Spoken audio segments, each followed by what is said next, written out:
the mysterious disappearance of Maya Millete. In January 2021, the city of Chula Vista, California, had not been quiet for days on end. During lunch, office workers shared city news with each other, and by late afternoon they consolidated what they'd heard over a family dinner. "Did you hear that?" they said. "A young woman, a mother of 3, has mysteriously disappeared." And each of them voiced their own versions of what had happened, but none of them wanted to be in her shoes personally. 40-year-old Maya Millete, a Filipino-American woman, disappeared from her own home on January 7, 2021. Outdoor surveillance cameras recorded Maya returning home around 5 p.m. The woman was not seen after that. The relatives of the missing woman, who were knocked down, stunned with grief, handed out leaflets with Maya's photos and hung posters around the city. Their concern was understandable. January 10th was the birthday of my eldest daughter. She would never for anything in the world would not miss this holiday, they said in one voice.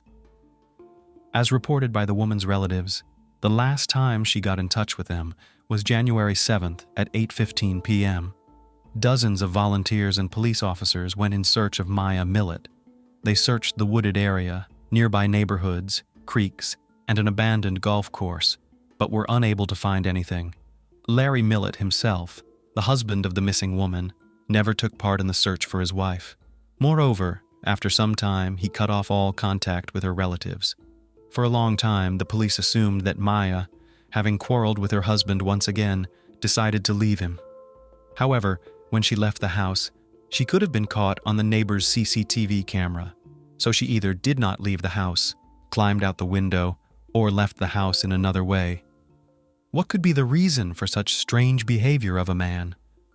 Maya, standing out among the others with her unusual beauty, probably had a lot of admirers, and maybe even more than one affair on the side.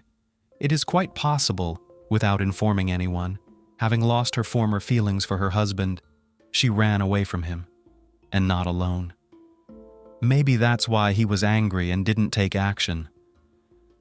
Larry claimed, "I thought she was still alive because she voluntarily left our home at least twice in 2020 without saying goodbye to me or our 3 children. We prayed for her safety and well-being.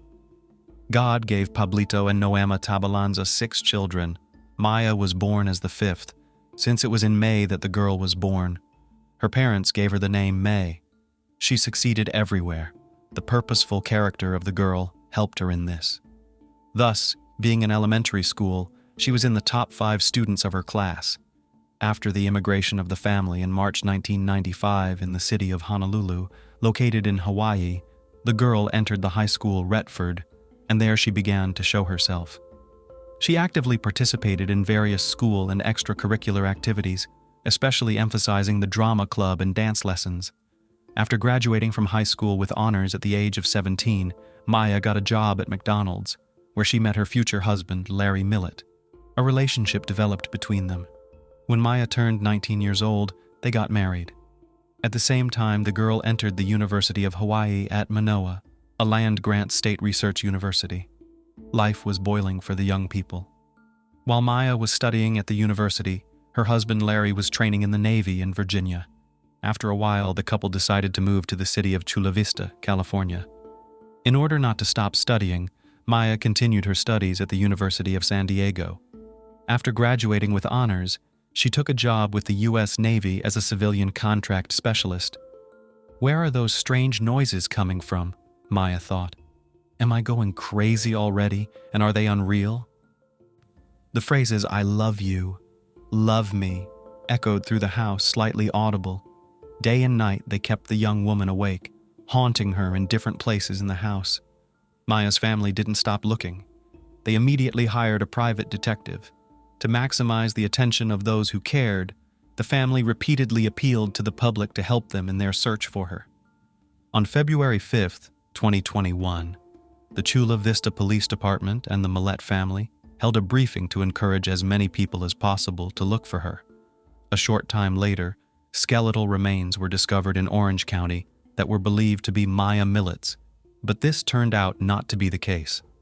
It was then claimed that the remains belonged to a man. It was later proven that the remains were animal bones after all.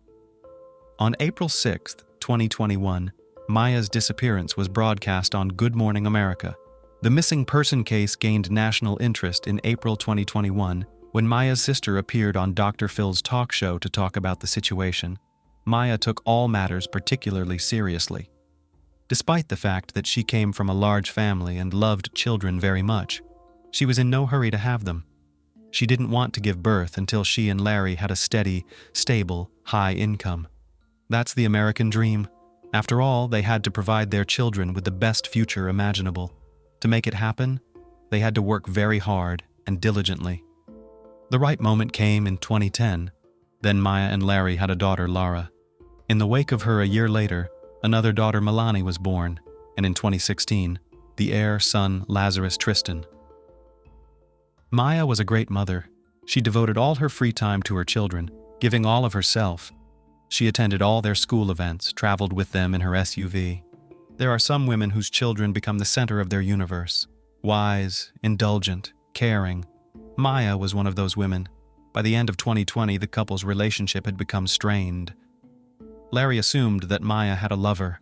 Her husband's jealousy knew no bounds, and if before she put up with these attacks, now she could barely tolerate it. Later, the DA's office would report that Maya had warned of Larry's capacity for anger. Just 2 days before his disappearance, police said, Maya texted a friend to end the marriage. "I told him I'm filing for divorce whether he likes it or not," she claimed. "I'm no longer trying to make peace for the sake of the kids." Larry controlled literally every move his wife made. At a frantic pace, the jealousy was escalating into sheer paranoia. Larry could go to her workplace at any time to make sure that Maya was not alone with another man.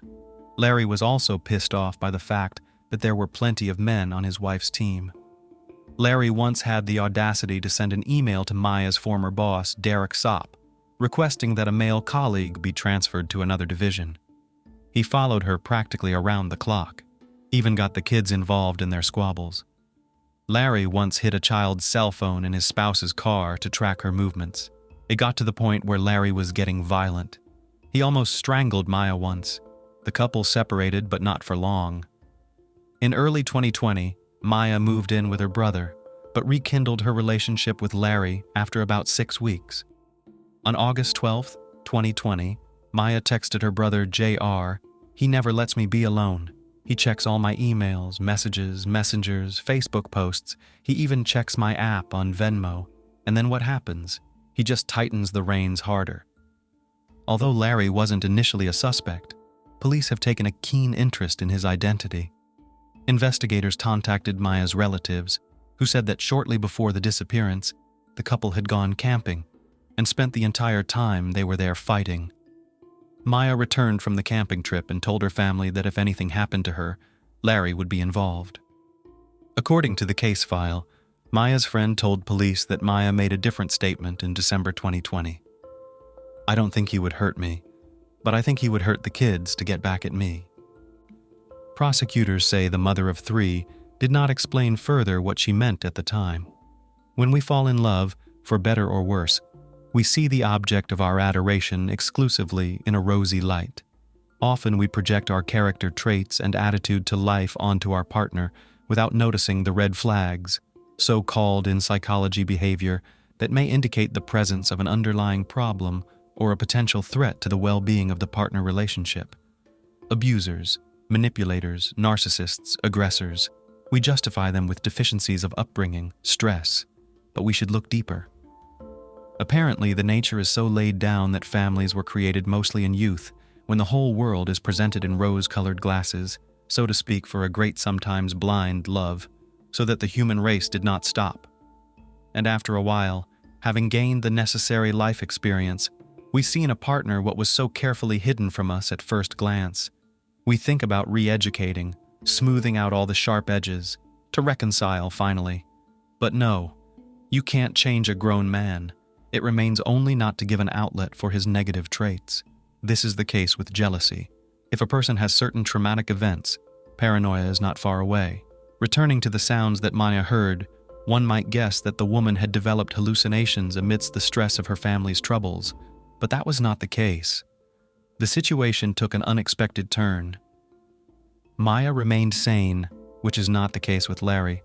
A police detective named Lorenzo Ruiz told the public the story of Larry's internet search, releasing screenshots of queries that included subconscious wife training and subconsciously training your wife to give pleasure. Unable to reach an amicable agreement, Larry began to influence Maya's subconscious mind by installing certain devices around the house that made this sound. Larry's cunning ruse was discovered by Maya. According to Matthew Grinley, an investigator with the San Diego County District Attorney's Office, in late 2020, Maya sent messages to Larry demanding that he stop playing such audio messages that negatively affect a person's mental health. This is a kind of influence that programs a person to perform certain actions. Maya heard these sounds every day. Maya's sister-in-law named Genesis Tabalamza later told investigators that Larry himself had independently recorded all these words and even confessed to Genesis about it. Who could have inspired Larry to do such a thing? Maybe the specifics of the job and the training he received during his service gave him the idea? The answer will shock many. The investigation found that between September 2020 and the time of Maya's disappearance, Larry sent more than 1,000 messages to various spellcasters and psychics. He purchased about 70 spell charms from them, spending more than $1,000. During a search of the home, police officers found a book titled Magical Love Spells. Larry was sending messages to similar witches and warlocks one time a day for sure. He asked for a spell to make Maya suffer some kind of physical injury that would make her unable to move around on her own, maybe become disabled, in general, to be completely dependent on her husband. Larry thought that seeing his concern at such a time, and the fact that he had not abandoned her in her hour of need, Maya would appreciate his feelings for her. After all, he is such a good man. Here's what he wrote in his messages. I would like a strong spell to bind my wife Maya Millete to me forever, to make her love me unconditionally as I love her. I hope you are able to cast a spell to cause bodily harm or maim, but not to kill. Looking at everything that was happening, at how Larry was gradually losing his mind, Maya was finally convinced of her intentions. In December 2020, Maya decided to divorce her husband. Every event in life, like actions, has an initial mechanism, a so-called trigger. Police believe that Larry's desperation to lose his beloved continued to grow by the day. On January 7th, the day authorities believe Maya contacted a divorce attorney, he was frantically trying to overturn my spouse's decision to file for divorce. I'm shaking inside, ready to snap, he wrote to one of the spellers. Earlier in the day, Maya called a divorce lawyer. By the way, attorneys also reported that Maya strategized how she would serve Larry with divorce papers because she was concerned about his reaction. She considered going somewhere else, and then suing him, and even made a contingency plan to stay in a friend's vacant apartment. But Maya didn't want to leave her children behind, prosecutors reported. She did not want the children to be with the defendant when he found out she was seeking a divorce. Perhaps Larry's extreme behavior, triggered by jealousy of his spouse, can also be blamed on mental health issues the man had, but had been dormant for a long time.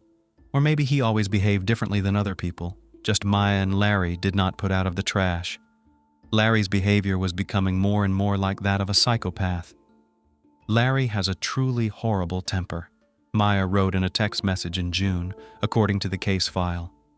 In his own home, he created a small altar in the center of which he placed a joint photo with his spouse. Larry smeared the photo with his own blood and placed 4 candles around the edges. On January 23rd, police officers obtained a search warrant for the Millete family home. They found 16 firearms in the home that belonged to Larry. It was determined that 2 of the guns were in his possession illegally. 4 of the guns for which Larry had a license were missing. When asked by police officers where the weapons had disappeared to, the man explained that he had loaned them to his friend and uncle. In May 2021, Larry received a restraining order for the weapons, after which he had to surrender them to the authorities. This was justified by the fact that police found pictures of Larry's young son surrounded by guns in the house. It was possible that the children had access to it, so fearing for the possibility of them hurting themselves, the court ordered the order. The day after Maya's disappearance, at approximately 6:45 a.m., a neighbor's surveillance camera captured the Millete family's black SUV, a Lexus GX 460, driven by Larry. The man returned home at approximately 6 p.m. Where he had been all this time is not known. Another suspicious moment. The car was originally parked in such a way that the back of it was not in view of the neighbor's security cameras. As we remember from the beginning of this story, Maya's family was planning a birthday party for her oldest daughter on January 10th, 2021. So when Maya stopped answering calls and texts, one of her siblings traveled to Chula Vista to make sure everything was okay. When Maya's brother met with Larry, the latter told him that his wife had gone to one of her rooms the night before after their argument, locked herself in it, and was not talking to anyone. In the morning, Larry took his son to Solana Beach, a coastal town in San Diego County, and when he returned, Maya was still in the locked bedroom on the second floor. On January 9th, Larry again told Maya's relatives the same story about the locked room, but no one believed him. The relatives demanded that Larry grant them access. When Maya's family entered the room, it was empty. Maya was nowhere to be found in the house. However, her car was parked outside the house. Only her credit card and driver's license were missing. After that, around midnight, Maya's older sister, Chris, filed a missing persons report with the police. It wasn't until January 15th, after his spouse missed his oldest daughter's 11th birthday, that Larry Millete said he was concerned about his wife's fate. In addition, on January 8th, the day after Maya disappeared, Larry did not text any of the psychics. And on January 9th, according to prosecutors, he asked a witch to lift all spells on Maya and cast spells on a man he believed Maya was having an affair with. It is clear that Maya was unlikely to have left her house, otherwise the security camera would have recorded it.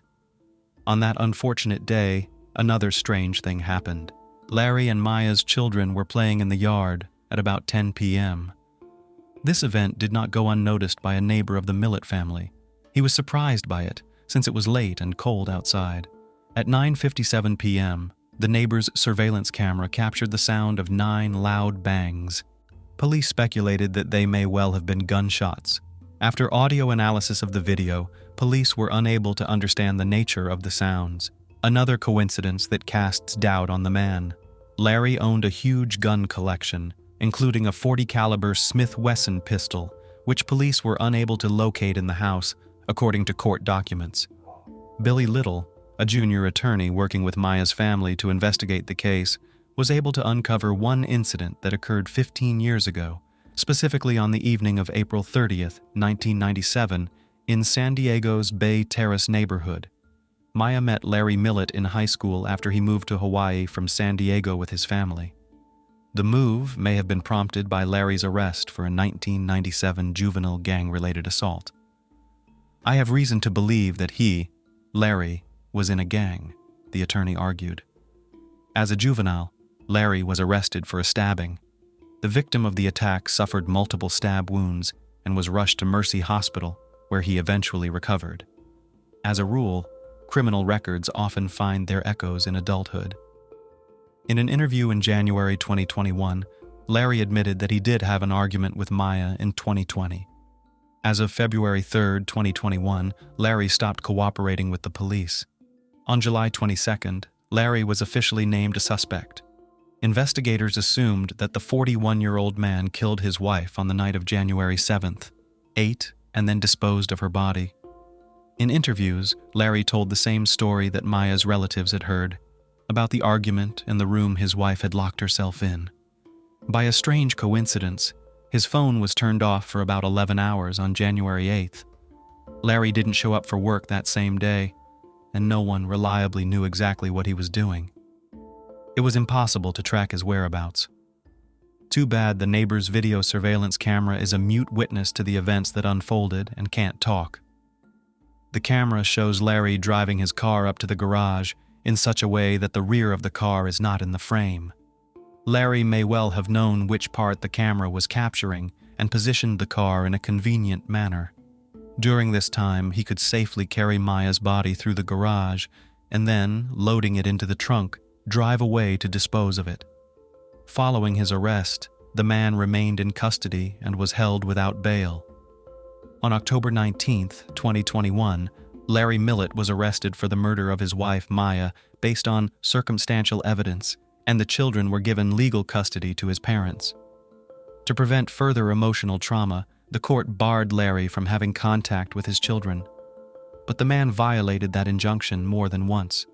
He called his relatives, who gave him the opportunity to talk on the phone with his children.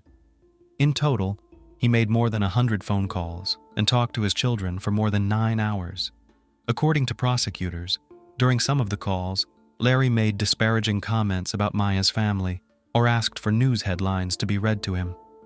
He asked an 11-year-old girl to have her and her 10-year-old sister watch a movie called Shot Caller, an R-rated movie that contains a warning, said Deputy District Attorney Christy Bowles. Essentially, it's a story about a businessman who goes to jail.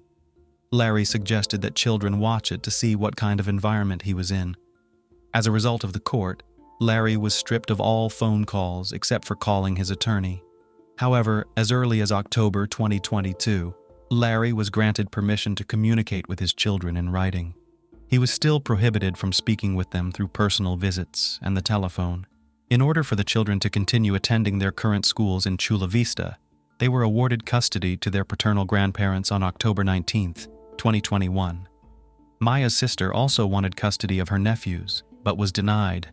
Maya's family was allowed to visit the children, but they still wanted to seek full custody of them through the court. The judge ordered Larry Millete's parents to facilitate maternal visitation with the family and work to obtain mental health services for the minors. When visiting the children, relatives are prohibited from discussing any details about ongoing criminal or probate cases with the children. Fairness. The children were left in the care of the parents of their mother's alleged killer, in a town where everything reminds them of the tragedy. Maybe the court should have sided with Maya's sister after all, giving custody to her. In June 2022, Larry's lawyer filed an appeal claiming the man was incompetent to stand trial, but after a psychiatric evaluation, Larry Millete was found competent. It is unlikely that an insane man could have been aware of his actions in cleaning up his tracks. When examining Larry's seized cell phone, it was found that all the text messages he wrote to his wife had been deleted. When asked where the correspondence had gone, Larry explained that he simply wanted to free up space on his phone. That's a strange answer, because the messages don't take up that much space on the device. During the trial, it turned out that Larry had withdrawn a large amount of money from his bank account. Perhaps with the money in hand, Larry was making plans to escape, or maybe he just wanted to move to another city, starting a new life with his children. Charged with murdering his wife and illegal possession of weapons, Larry Millete's trial is scheduled to take place in 2024. However, the trial has already been postponed and moved to other dates more than once. Could it be a matter of so-called circumstantial evidence? After all, circumstantial evidence is evidence that relies on an inference that connects it to a fact. For example, fingerprints at a crime scene. Direct evidence in turn supports the truth of a statement directly, that is, without the need for any additional evidence or inference. It is easy to get confused without the necessary legal skills and experience. In any case, the situation is unfolding before our eyes, picking up its pace. One thing is constant and tragic. The once prosperous, at least in appearance, family is destroyed. The mother has disappeared and is apparently dead. The father is in prison and apparently the perpetrator of the atrocity. The 3 children are left without parental love. 3 innocent souls traumatized for life, left to live in a society that will remind them of what happened many times over, whether in reproach or out of pity, grieving the wound. Harmful obsession. On May 2, 2009, in Wausau, Wisconsin, USA, a terrible crime took place. An 18-year-old girl named Brianna Marie Schneller was the victim. For the small town, such an event was shocking, particularly since the girl's death was the result of actions executed with unimaginable cruelty. However, more shocking than the crime itself was the motive behind it. Brianna had a vibrant personality, loved Mexican cuisine, music, and dancing, and she was fond of roller coasters. She was very diligent and performed well academically. She was the top student at Everest High School in Washington. said Craig and Lori Schneller, her parents. She had a trip planned to Tennessee that summer. The young lady was the only one in the state of Wisconsin who had made it through the qualifying rounds of a competition held by a renowned national non-profit organization for students in professional and technical fields where she was to present her project. Brianna aspired to pursue higher education in restaurant management and dreamed of someday starting her own business in the food service industry. Therefore, she worked part-time at the El Mezcal restaurant in Rib Mountain to earn money and gain the necessary experience and skills. Friends, colleagues, and even patrons described her as a kind and responsive person. She was just a month away from significant milestones in her life. She was about to graduate from school and marry her beloved 22-year-old Sebastian Ramirez. Initially, her parents objected to their relationship and the age difference. In their view, their daughter had matured too quickly. However, after getting to know the young man better, they trusted him. It was evident that he genuinely loved Brianna and had serious intentions regarding their future together. The couple moved in together, renting an apartment on 12th Avenue in Wausau along with Sebastian's 19-year-old brother, Hugo. Outwardly, it seemed that the trio got along well and lived peacefully. Many envied their friendship. The brothers supported Brianna's interests, as they also worked at a restaurant called El Tequila Salsa in the same area. It is possible that one workday was when Sebastian and Brianna met each other. In any case, no one expected that a horrific tragedy could disrupt the plans and dreams of the two lovers. The morning of May 2nd, 2009 began as usual. Sebastian was the first to rise in the house. He didn't want to wake the girls sweetly sleeping beside him. It was a day off, and she didn't need to rush to school. While the young man was in the shower, Brianna woke up. They exchanged sweet greetings and discussed their plans for the day. Meanwhile, Sebastian tried to wake up Hugo, who had come home in the early morning and had clearly overdone it at a party the night before. After that, Sebastian left for work, which was only a 5-10-minute walk away. His younger brother followed soon after. The girl stayed home alone. She exchanged messages with her mother and then got on with her tasks. That day, Hugo felt restless. He had a headache from too much drinking and regretted overindulging. Struggling to focus, he decided to swap lunch breaks with a colleague, and at 1:20 p.m., he headed home to catch some sleep. When he entered the apartment, nothing seemed unusual at first. However, as he walked further, he noticed a disorder in his brother's and his girlfriend's room. For some reason, Brianna was lying on the floor. Hugo rushed to her and asked what happened, but she did not respond. He didn't immediately notice the blood. The young man moved the towel that had been covering her face and screamed. She was unrecognizably disfigured. He grabbed the phone to call the emergency services, but his hands were shaking and his mind was foggy. Nevertheless, he knew he had to act, and he ran to his neighbor's apartment, a floor below. Through tears, young Ramirez tried to explain what had happened and asked the woman to call for help. At 1:30 p.m., the emergency services received a call. Despite it being a Saturday, the day was far from peaceful. Unfortunately, incidents often occur on days when people are supposed to relax. The woman on the other end of the line reported that she was calling on behalf of a neighbor. He had asked her to summon emergency medical services for his brother's girlfriend. The unfortunate woman lay on the floor with cuts on her body and a disfigured face, showing no signs of life. Police and paramedics were dispatched to the address immediately. The parking lot of the apartment building was crowded, but one individual stood out from the crowd and approached them. It was Hugo Ramirez. He led the officers to the apartment.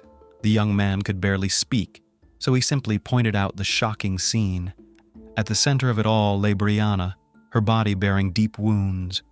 Stab wounds were evident on her chest, neck, and wrist.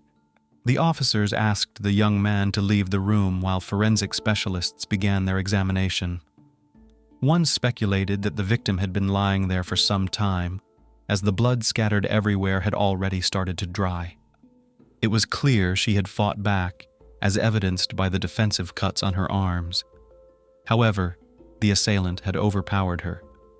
The crime scene was rife with evidence. The first thing the forensic team noticed was a bloody iron lying on the floor, broken with some pieces scattered nearby. It appeared that the criminal had used it to strike her face. 2 knives lay in the bathroom sink, one missing its sharp tip.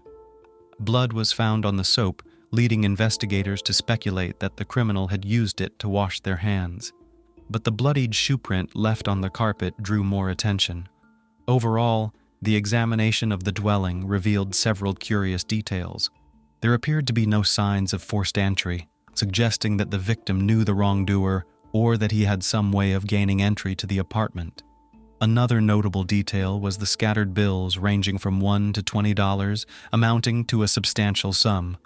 Hugo explained that these were tips they had accumulated at work, so much so that they were just placed anywhere. At first glance, nothing seemed to be missing from the apartment. Everything pointed to the fact that Brianna was the target of the attack, not robbery. This was confirmed by the broken knife tip found in her body. What kind of force was necessary to break a knife? Who could harbor such feelings towards a young woman? And most importantly, what could have been the cause of such unprecedented cruelty and aggression? Eager to shed light on the matter, law enforcement officers were keen to speak with the girl's relatives and close friends, especially as they needed to convey the dreadful news. In the police department's office, Craig and Lori Schneller awaited news. They had heard that something terrible had occurred at the home where their daughter lived, but unfortunately, they had been unable to contact her. With heavy hearts, they went to the police station seeking answers. The officers had to confirm the parents' worst fears were indeed true. There was no greater sorrow for parents than to endure the loss of a child. The devastating news split the Schneller's life into before and after. Authorities provided photographs of Brianna for identification. The process was a mere formality, as her identity was already established, but protocol required it. Due to the horrific injuries, not all photographs taken at the scene were shown to the family. Only those that showed part of her face were displayed. Once confirmed, the Schnellers could hardly believe what had happened. After consulting with a psychologist, Craig and Lori were able to answer a series of questions. They were eager to assist the investigation and catch the person responsible, so they provided as much information about their daughter's life as possible. The parents insisted that she had no known enemies or ill-wishers, at least to their knowledge. It was also revealed that Brianna's mother was the last person she had communicated with. That morning, Lori had taken Brianna's car to the auto repair shop and had messaged her daughter around 10 a.m. to inform her. Brianna had responded. This means that the tragic incident occurred after she spoke with her mother and before Hugo's arrival, establishing a timeline for the events. The police launched a comprehensive investigation. The first to be invited for an interview by the detectives were the Rodriguez brothers, Sebastian and Hugo, who were questioned separately. The fiancé of the victim, Sebastian, reported that he woke up at 9:15 in the morning, had a brief conversation with Brianna while getting ready for work, and then woke his brother. By 10:15, he was already at the restaurant. He learned about the incident after receiving a phone call. Hugo's account matched, stating he left the house about 15 minutes after Sebastian. He returned home at 1:20 p.m. because he was feeling unwell and wanted to rest. However, his illness and fatigue vanished when he discovered Brianna lifeless. After that, everything seemed like a blur. He explained that he was so stunned that he couldn't think straight on how to react properly. His mind shut down and his hands trembled, leading him to run to a neighbor and ask for help. The Ramirez brothers' statements were credible and their distress appeared genuine. However, the police had often encountered convincing performances before, so they needed solid proof of their innocence. It was entirely possible that one of them was the perpetrator and the other was covering for him. Therefore, detectives inquired about their relationships with each other. Sebastian declared his love for Brianna and his anticipation for their upcoming wedding. Hugo was asked if he had any grievances against his brother's girlfriend or if they had quarreled, to which he responded negatively. He also clarified that despite her attractiveness and charm, he had no intentions toward her because he valued their good relationship and would never interfere with Sebastian's happiness. Brianna was like a sister to him. The interrogations lasted for hours, yet neither brother aroused any suspicion. After taking DNA samples from the young men, they were allowed to return home. To confirm or refute the Ramirez brothers' alibis, detectives interviewed employees of El Tequila Salsa restaurant and reviewed the establishment's surveillance footage. Sebastian and Hugo's accounts were corroborated. The theory of a domestic-related crime was dismissed. Then who was the murderer of this innocent young woman? Could there be a predator in the city? Perhaps he had been watching Brianna earlier and had learned much about her. Maybe on a day when she was alone, he executed his criminal intent. The investigation continued. By this point, the autopsy results had come in, confirming the initial suspicions of the police. The sequence of the crime was reconstructed as follows. Brianna first sustained a blunt force injury to the head, likely with an iron. Then the perpetrator cut her throat, followed by multiple stab wounds to her body. The ferocity and relentlessness of the attack were evidenced by the number of wounds, which were so numerous that even experts couldn't tally them. At least 2 of these injuries were immediately fatal. The young woman fought fiercely for her life, as indicated by the foreign DNA found under her nails. Later developments revealed that earlier statements claiming nothing was missing from the home were incorrect. The victim's phone had disappeared. Sebastian discovered the loss and promptly informed the detectives. This piece of information became a critical lead, as once the police received this new clue, they began searching for the mobile device. Brianna's cell phone provider reported that her phone was still active and provided its location. It turned out that the phone had been nearby all along, specifically within the premises of the restaurant where Sebastian and Hugo worked. The investigation grew more complex with the brothers' undeniable alibi, and one of them reporting the missing phone, against the backdrop of suspicious coincidences. Detectives urgently traveled to the specified location, but upon arrival, they found that the coordinates led to the parking lot of a shopping center housing the restaurant. It appeared the sought-after item was in one of the trash bins. After a brief search, a plastic takeout bag with the logo of El Tequila Salsa was found inside a container. Within the bag were the girl's phone, 2 mismatched gloves, and a pair of women's underwear. One of the gloves was stained with blood. This unexpected discovery shifted the narrative, as theories about a predator and a crime driven by intimate motives began to gain traction. The bag and its contents were sent to the laboratory for further examination, potentially still holding fingerprints or DNA from the perpetrator. When shown a photo of the contents, Sebastian recognized his girlfriend's underwear. The investigation proceeded with numerous interrogations of the restaurant staff. On May 5th, everyone was asked to provide DNA samples and undergo examinations for any scratches or injuries.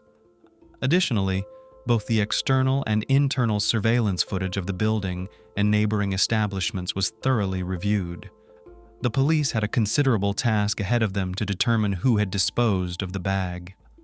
Initially, a kitchen worker attracted attention because he was notably late for work, arriving when Brianna was already lifeless. However, the young man had an alibi. He had been stopped for speeding on his way to the restaurant. Nonetheless, reviewing the surveillance footage proved invaluable to the investigation.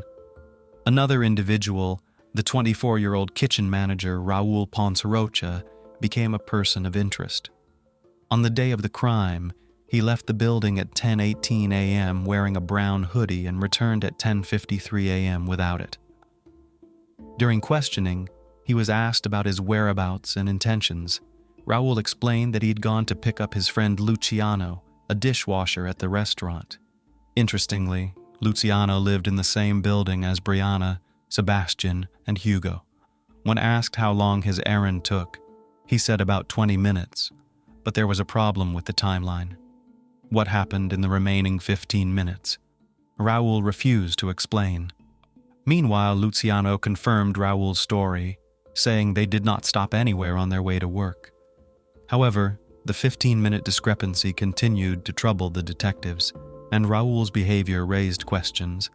He had cuts on his hands, which he attributed to working with knives. Raul was clearly suspicious, but there wasn't enough evidence for his detention.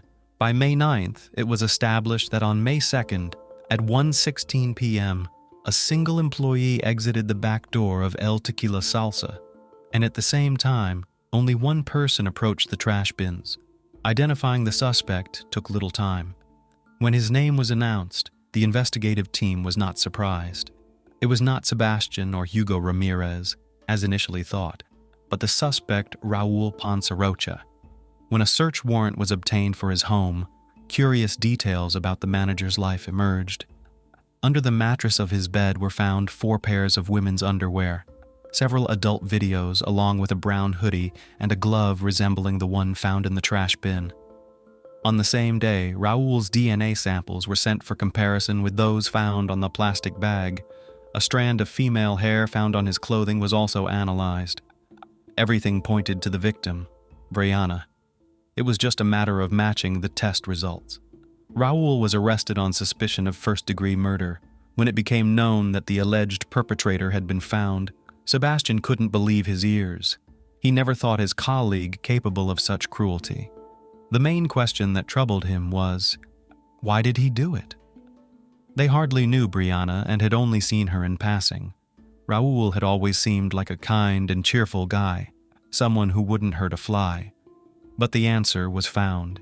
The trial of Raul Ponce-Rocha took place in 2011. Despite the lengthy investigation, Ponce-Rocha never admitted guilt and consistently denied any involvement in the crime. However, the prosecution presented compelling evidence. The defendant's DNA was found on all key pieces of evidence: the iron, the knives, the plastic bag and its contents, and under Brianna's fingernails. Additionally, a shoe print found on the carpet at the crime scene matched the size and pattern of the suspect's shoes. The investigation painted a clear picture of the events. On May 2, 2009, Raul arrived at work at 9 a.m. En route to the restaurant, he passed the victim's house, a place that had long piqued his interest. Not seeing her car, he assumed she was out and saw it as an opportune moment to enter her apartment and take what he desired. The accused had a peculiar habit of collecting women's underwear, the evidence of which was found under his mattress. After the Rodriguez brothers arrived at work, Raul left the restaurant under the guise of picking up Luciano. Instead of signaling his friend immediately upon arrival, he entered the victim's apartment. He easily unlocked the door and entered. It appears he went into Brianna's room and began rummaging through her belongings. He was likely caught off guard at that moment. Otherwise, he could have excused his unexpected presence by claiming he was looking for one of the brothers and that the door had been open. Realizing the absurdity of the situation and fearing recognition, he struck her with the first object he could find, an iron. He then slashed her throat with a knife, followed by inflicting multiple injuries. The investigation concluded that the process of taking her life seemed to gratify him, as evidenced by the excessive number of wounds inflicted on the poor victim. It also noted that Raul used multiple knives during the attack.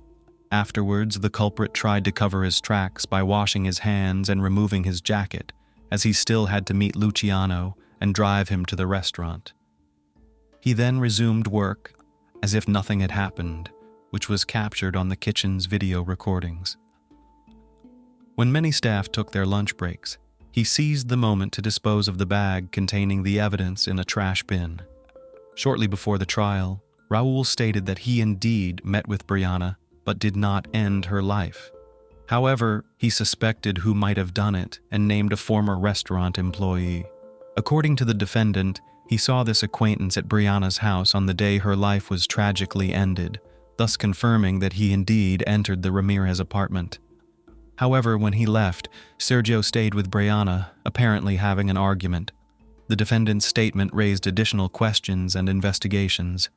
The information he provided was subject to verification. Moreover, the individual he mentioned was abroad. Nonetheless, authorities managed to contact Sergio. He even appeared at the trial to testify his non-involvement and refute Raúl's slander. The young man easily proved that he was not in the country on the day of the crime. Weeks before, he had left to care for his gravely ill father in Mexico. Apparently, the defendant hoped that contact with Sergio would not be established, thereby sowing a seed of doubt among the jurors.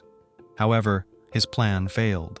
The defendant merely emphasized that he had no qualms about falsely accusing an innocent person of a heinous crime. It was clear that he felt no remorse for his actions. During the trial, Brianna's relatives, as well as Sebastian and Hugo, were present.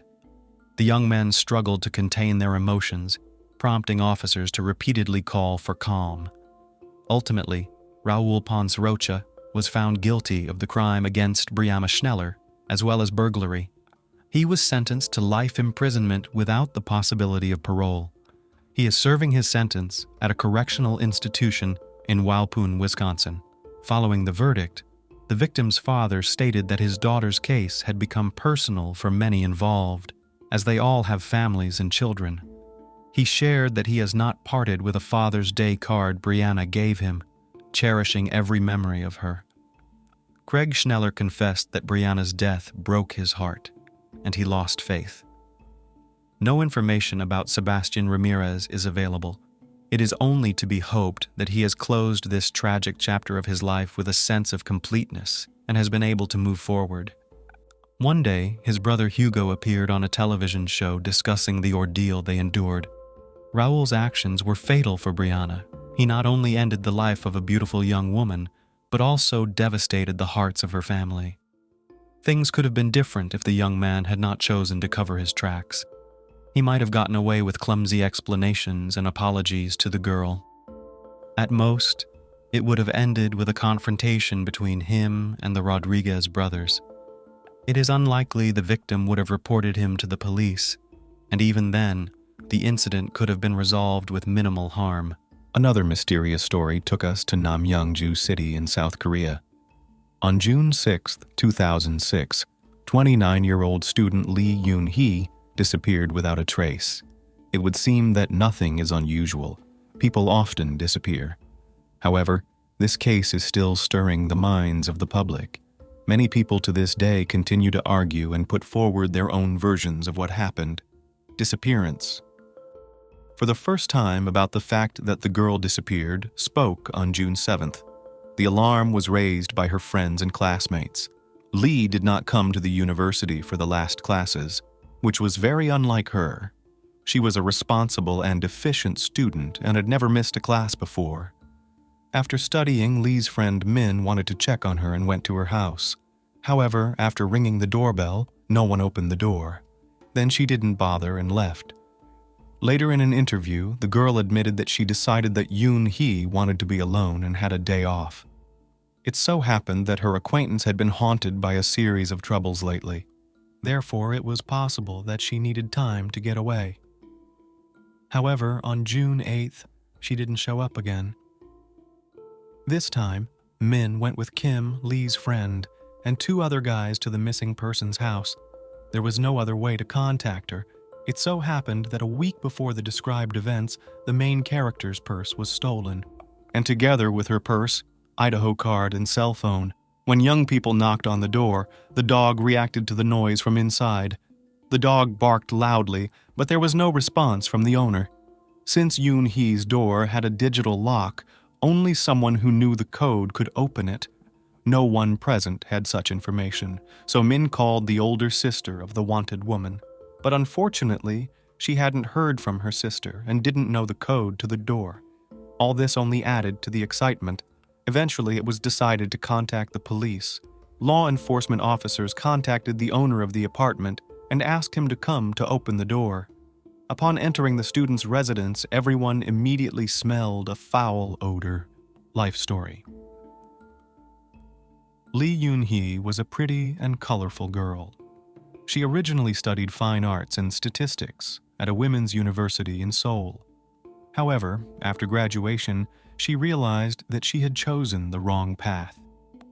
Since childhood, the protagonist loved animals, and even as an adult has 2 dogs for which she took care of with pleasure. Along with the craving for art, she liked to watch documentaries about nature, visit zoos, farms, and animal shelters. Therefore, having received a diploma, she was not afraid to start from the beginning and finally decided.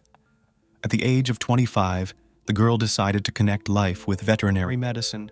Parents did not immediately support their daughter. The traditional family believed that at such an age, it was time for her to get married and have children. However, Lee was a modern girl, so she wanted to build a career for a start. Therefore, in 2003, she entered the higher school of veterinary medicine. The new specialty liked the student and was given easily. At the same time, in order to be independent, she began to work part-time. Lately, the girl has been tutoring younger students, as well as children of teachers. In 2006, when the study was coming to an end, Lee was preparing for final exams. It is understandable that trying to combine study and work, she was very tired. But circumstances demanded it. A robbery. On June 2nd, Lee was returning home after a private class. She was walking at a slow pace, absorbed in her thoughts. Suddenly, 2 men on a motorcycle sped past her at breakneck speed. As she recovered from her fright, the student realized that the intruders had stolen her purse. Several witnesses to the incident tried to help and went after them. Their van managed to chase the motorcycle for a while. However, once the thieves turned down a narrow alley, the chase had to be called off. The culprits were not punished, and Yoon-hee was left without her important belongings. After that, she warned everyone she knew that she would be out of touch for a while. The girl was so upset that she told her friend, "I can't believe the world can be such a horrible place." However, at that moment, she didn't know even half of what she was going to experience. The situation at Lee's apartment. Lee's apartment was empty. What was noticeable was the mess made by the dogs. 2 puppies were lying on the floor. In the absence of water and food, they were dehydrated. Apparently, the animals were trying to find something to eat. Therefore, scraps of papers and clothes were lying everywhere. It became clear that the pets had not been walked for several days, hence the pungent odor that filled the room. Min noticed her friend's conspicuous backpack standing quietly in the corner of the room. Since it contained the essentials, Yoon-hee never went anywhere without it. This indicated that she left the apartment in a hurry or for a short time. The condition of the house did not seem suspicious to the police. At first glance, nothing was missing, and there were no signs of forced entry. Therefore, assuming that the wanted girl had left voluntarily and would return soon, the police left. However, such arguments did not satisfy her friends. First, Lee would never in the world would not have left the animals to starve. Secondly, she could not disappear without telling anyone.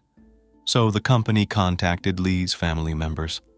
The family confirmed that they hadn't heard from her in days. Dissatisfied with the police officer's conclusion, Min and her friend went to the station.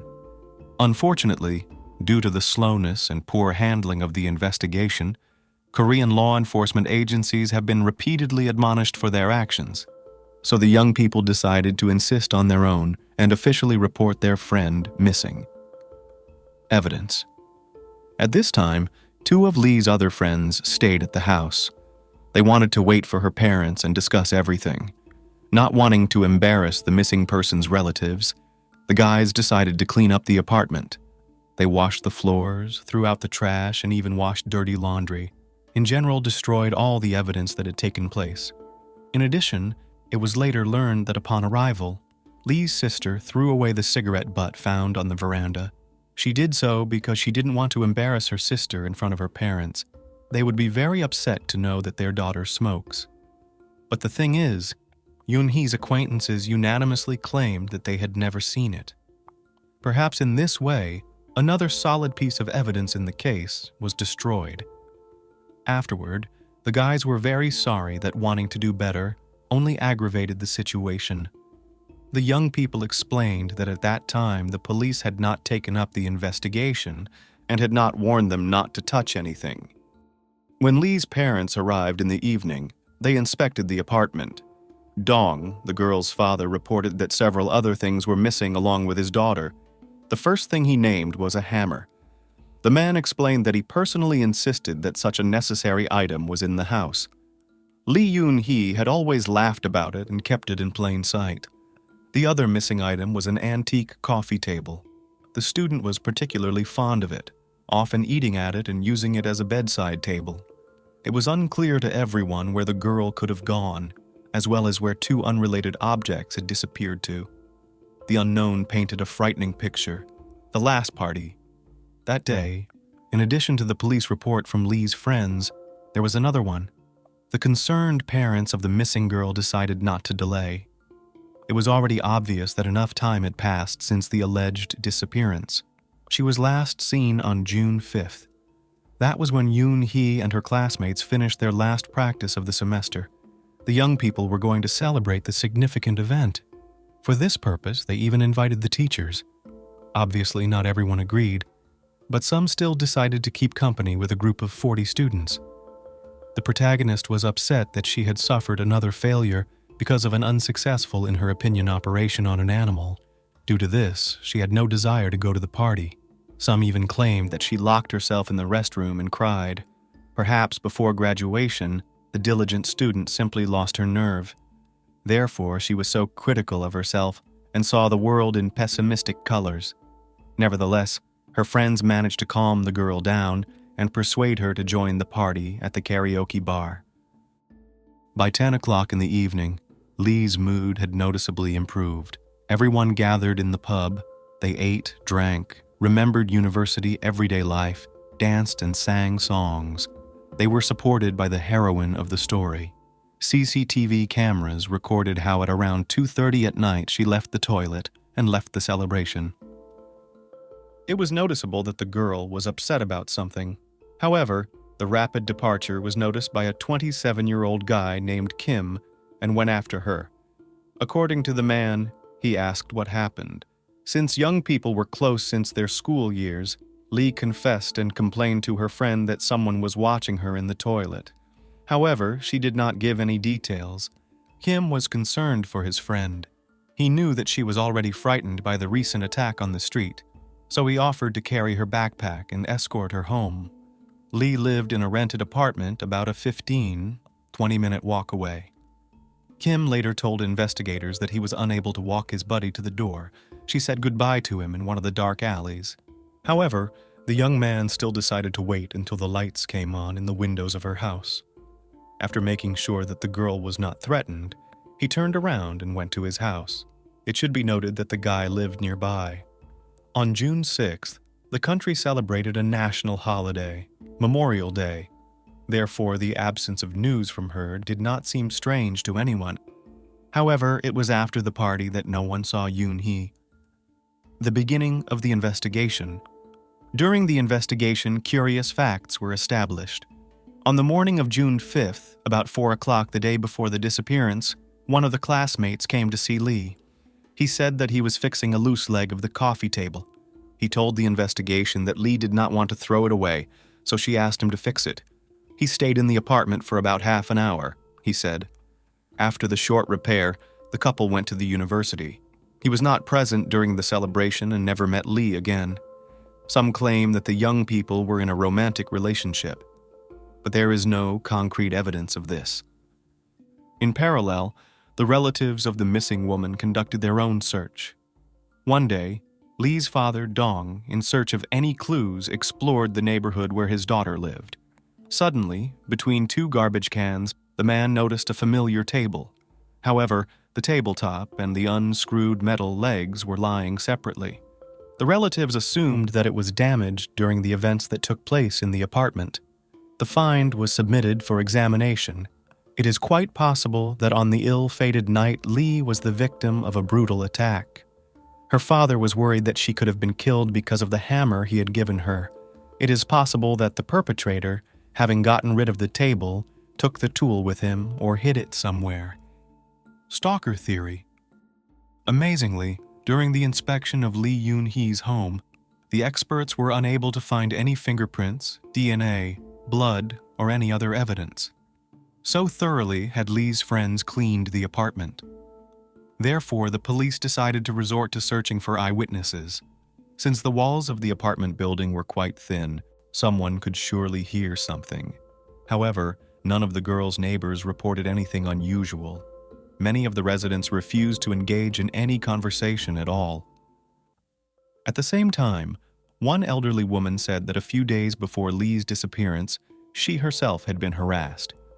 Someone, presumably a man, followed her to her front door and then stopped.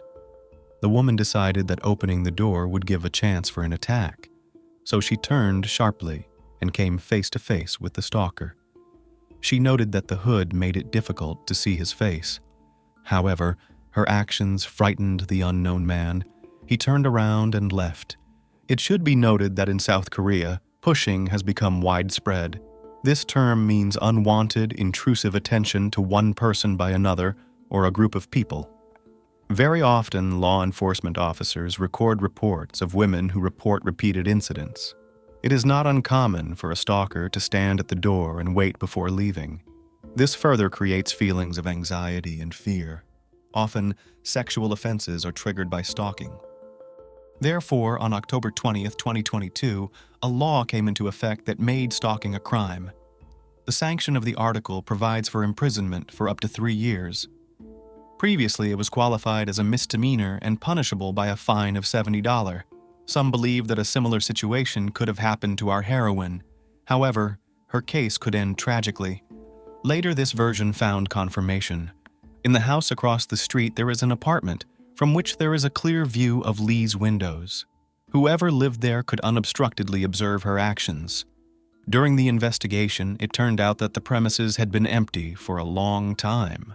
However, an inspection revealed several empty cigarette packs and used tissues. Unfortunately, the DNA extracted was not suitable for examination. Nevertheless, it indicated that someone had visited the apartment periodically and stood at the window. The investigation is ongoing. Detectives interviewed all the party participants.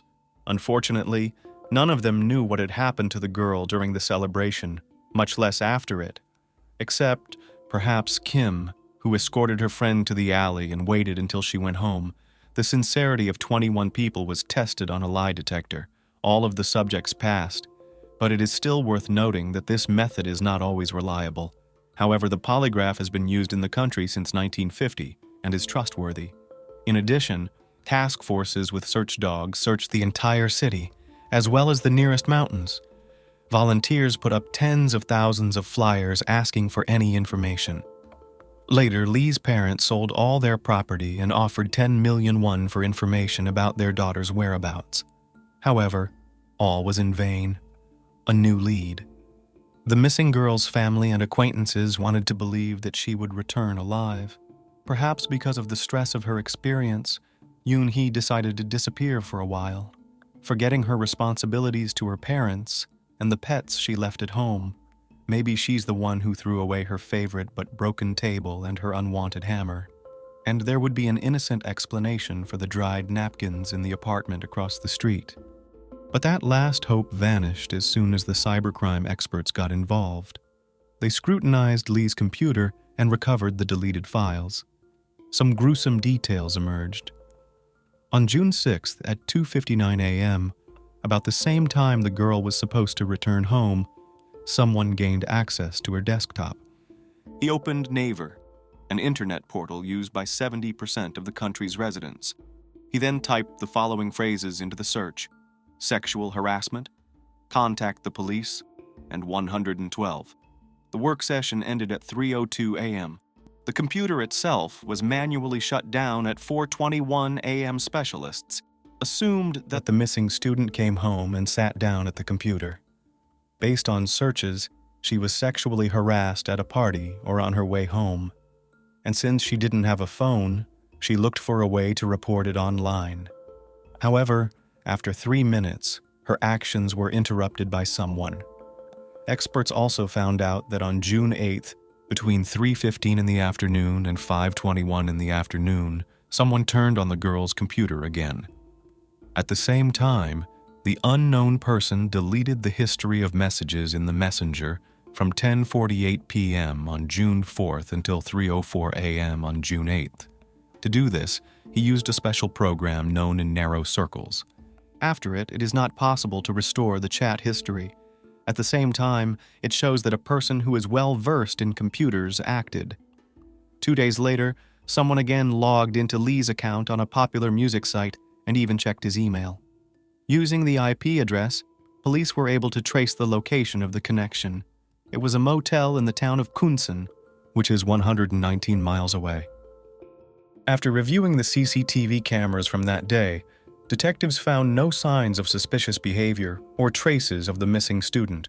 However, this fact indicated that she did not disappear of her own accord. Someone was skillfully cleaning up the traces of the crime that had been committed. The first person who comes to mind is Kim, who by a strange coincidence was at Lee's house at the time of the mass deletion of correspondence. If you remember, he stayed with a friend to wait for Yoon-hee's family to arrive and did some cleaning. This gave him the perfect opportunity and enough time to cover up the unwanted actions. Amazingly, when investigators asked the boys if they had turned on Lee's computer, both said they didn't remember. In fact, there were no witnesses, no traces, and no significant leads in the case of Lee Yoon-hee's disappearance. Possible evidence was destroyed during the cleaning and clearing of the chat history. Had the girl's body been found, it is almost certain that the perpetrator would have been caught. For the most part, the victim keeps key evidence of the crime. To this day, however, the student's whereabouts remain unknown, as does her condition. She is most likely dead, and her remains are safely hidden, or managed to get rid of them forever. These circumstances lead to another version of what happened: a mad professor. It is known that the faculty where Lee studied collected animal carcasses. This was done so that students were engaged in autopsy and study. At the end of the study, the remains were collected and sent by the agency to a special incinerator. Before this, the biomass was packed in specialized bags. According to the company's rules, the collectors were not allowed to look into them. It should be noted that the sight is unpleasant, so they would not do it themselves. Approximately 88 pounds of animal remains are placed in the incinerator daily. However, investigators learned that 2 days after Yoon-hee's disappearance, about 242 pounds were incinerated. In other words, much more than usual. The educational institution worked on different animals: dogs, cats, pigs, and cows. However, according to the records of June 8th, there were no large animals. The dilemma arises: what else was burned that day? Could the extra weight have belonged to the missing student's body as well as other evidence? Unfortunately, this question remains unanswered. It was not possible to conduct a genetic examination, as all the ashes were destroyed. Assuming that Lee's body was indeed burned, it means that it was done by someone who killed her and had access to the room.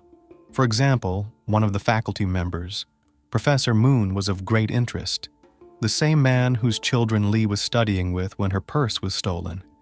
During the interrogations, several people reported that Moon sometimes showed attention to a beautiful student.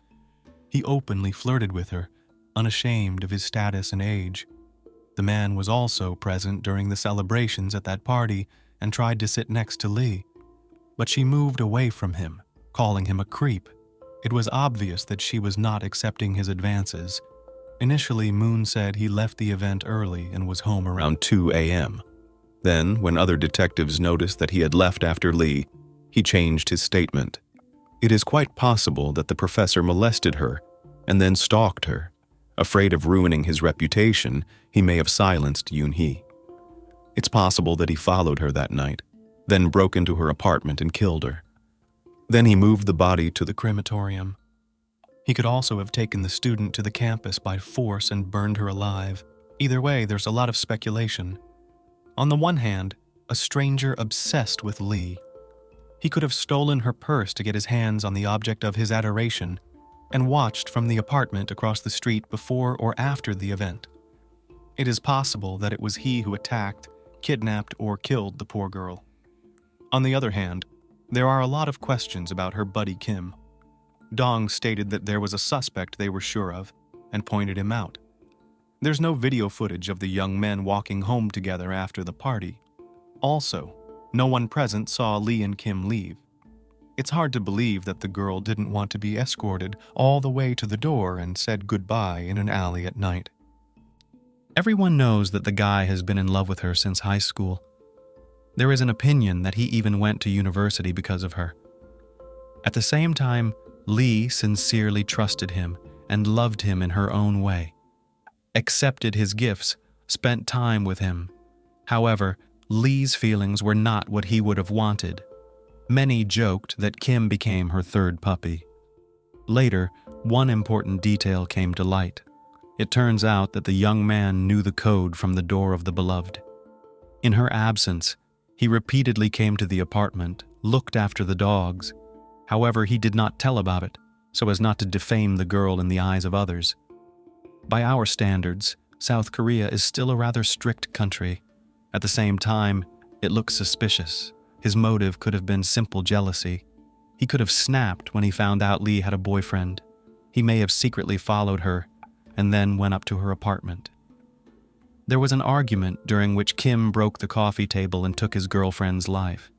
He then decided to stay behind to clean up the crime scene. At the same time, no charges were brought against him. Moreover, in an interview, the lead detective hinted that he didn't think the guy was involved in the crime, and despite popular belief, the most likely suspect is Professor Moon. The man could have used his official position to lure a student he liked into the lab and do something terrible to her. As of 2017, Kim was married, had children, and his own business. Lee's father still accused him of being involved in his daughter's disappearance. He even organized several demonstrations outside the man's private clinic. To defend his honor, Jim was forced to file a defamation lawsuit. With the court's decision, Dong was banned from approaching Kim's building. To this day, the man claims that many media outlets have defamed his name. 18 years have passed, but the search for Lee still continues. In time, her photos and age image were made public. The missing person's parents have grown old. But before leaving this world, they want to calm down and know for sure whether their daughter is alive or not. Over time, any pain is dulled, even from the loss of a loved one. But there's nothing worse than being left in the dark for years. What do you guys think? Is Lee Yoon-hee alive? And if not, who really killed her? What keeps a marriage going when there's no love, trust, or basic respect? Some try to hold the family together for the kids. Others fear public judgment and care about others' opinions, while some are stopped by religious beliefs or a mix of these factors. But sometimes, the desire to save a marriage at any cost can turn into a horrible tragedy. The story of Jacqueline and Paul Krimble isn't unique, but it drew widespread attention due to its cruelty, greed, and cynicism. The criminal was dubbed the Black Widow and put behind bars, but her daughter confessed in a candid interview that her mother continued to ruin lives even while in prison. The relationship of Jacqueline and Paul Krimble. Jacqueline, or just Jackie Mary Bennett, was born on December 18, 1974, in County Armagh, Northern Ireland, as the youngest of two children in an ordinary middle-class family. From childhood, she was erratic, spoiled, defiant, and sometimes even aggressive. In her teenage years, Jackie's behavior got worse, becoming completely unmanageable, but her family blamed it on adolescence, hoping she'd grow out of it. In high school, she met Paul Krimble, who was 3 years older and her complete opposite in every way. But as they say, opposites attract, and this principle seemed to work perfectly here. Paul was a modest and shy young man from a religious family, a good student, considered very talented and promising. Jacqueline's boldness, energy, and confidence attracted him. She was the first, and likely the only girl he had serious feelings for. Jackie's parents approved of her choice and welcomed Paul, believing he would make their daughter more calm, sensible, and reasonable. Sometimes it seemed like her family treated Paul better than Jackie herself, accepting him as a family member from the day they met. However, Paul's parents were cautious about his choice but didn't stop the young couple's relationship. School friends also noted that the couple seemed incompatible. Jackie often provoked conflicts, preferring to solve them with physical force, while Paul tried to resolve everything peacefully, avoiding violence, and was considered friendly, open, and very responsible. He always kept his word and was ready to help others at any moment, described as a kind, sensible, and mature young man beyond his years. At 17, Jacqueline got pregnant by her boyfriend and immediately told him. At that time, she was in her final school year, and 20-year-old Paul was already a college student. Upon learning this, Paul immediately declared his readiness to marry her and take full responsibility for her and the child. Jacqueline wasn't ready for family life or raising a child, but terminating the pregnancy was out of the question. Neither Paul nor his religious family would allow such a grave sin. So Paul bought a ring and officially proposed to Jackie, who accepted. The couple had a modest wedding in 1992, celebrating with their closest family and friends. Interestingly, a few days before the event, Paul confessed to his best friend that he and Jacqueline were too different in every way, doubted the sincerity of her feelings, and was even afraid of her due to her temper. The groom also doubted whether he truly loved her or just felt sympathy and a sense of duty. But since he never had relationships with other girls, he had nothing to compare. His friend listened attentively and tried to dissuade Paul from marrying, warning him that he might make the biggest mistake of his life and be unhappy forever. However, Paul was determined, saying he couldn't leave a girl expecting his child. Besides, he believed that motherhood would change Jacqueline's character for the better, making her softer and calmer. In general, Paul hoped for the best, but he had no idea how wrong he was. Family life without love. In early 1993, the young couple welcomed their first child, a daughter named Danielle. 6 years later, Jacqueline gave birth to their son, Adam. Paul was the sole provider for his family, ensuring they lacked nothing. After the birth of their second child, the Crimbles decided to find a more spacious home and purchased a cozy 3-bedroom townhouse in Armagh, moving in 2000. By then, Paul held a senior mechanical engineer position, earning a solid salary. His wife, however, did not trouble herself with work, claiming she preferred managing the household and raising the children. However, she was not particularly good at either. Jackie was selfish, lazy, quick-tempered, and often showed aggression even towards her children. When the children grew a bit older, Jacqueline tried to find a job, but her quarrelsome and confrontational nature meant she never stayed employed for long. Furthermore, she spent nearly every evening at bars, consuming alcoholic drinks while her husband remained home with their daughter and son. Even when sober, Mrs. Crimble was not the most pleasant person, and under the influence of alcohol, she turned into a real fury. She not only provoked conflicts but also engaged in fights, used foul language, and behaved inappropriately with various men. Any remarks or requests to behave more modestly were met with aggression, and no one could predict what she might do next. Neighbors and family friends were aware of what was happening and genuinely felt sorry for Paul and the children, who suffered the most from Jacqueline's antics. Since the family lived in a small, quiet town, many people knew about the young woman's escapades and tried to avoid her. Her bad reputation affected her husband and children, who faced repercussions from peers at school.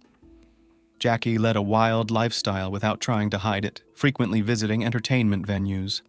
However, her presence there frightened not only other patrons but also the staff, who knew that her arrival inevitably meant a conflict or fight.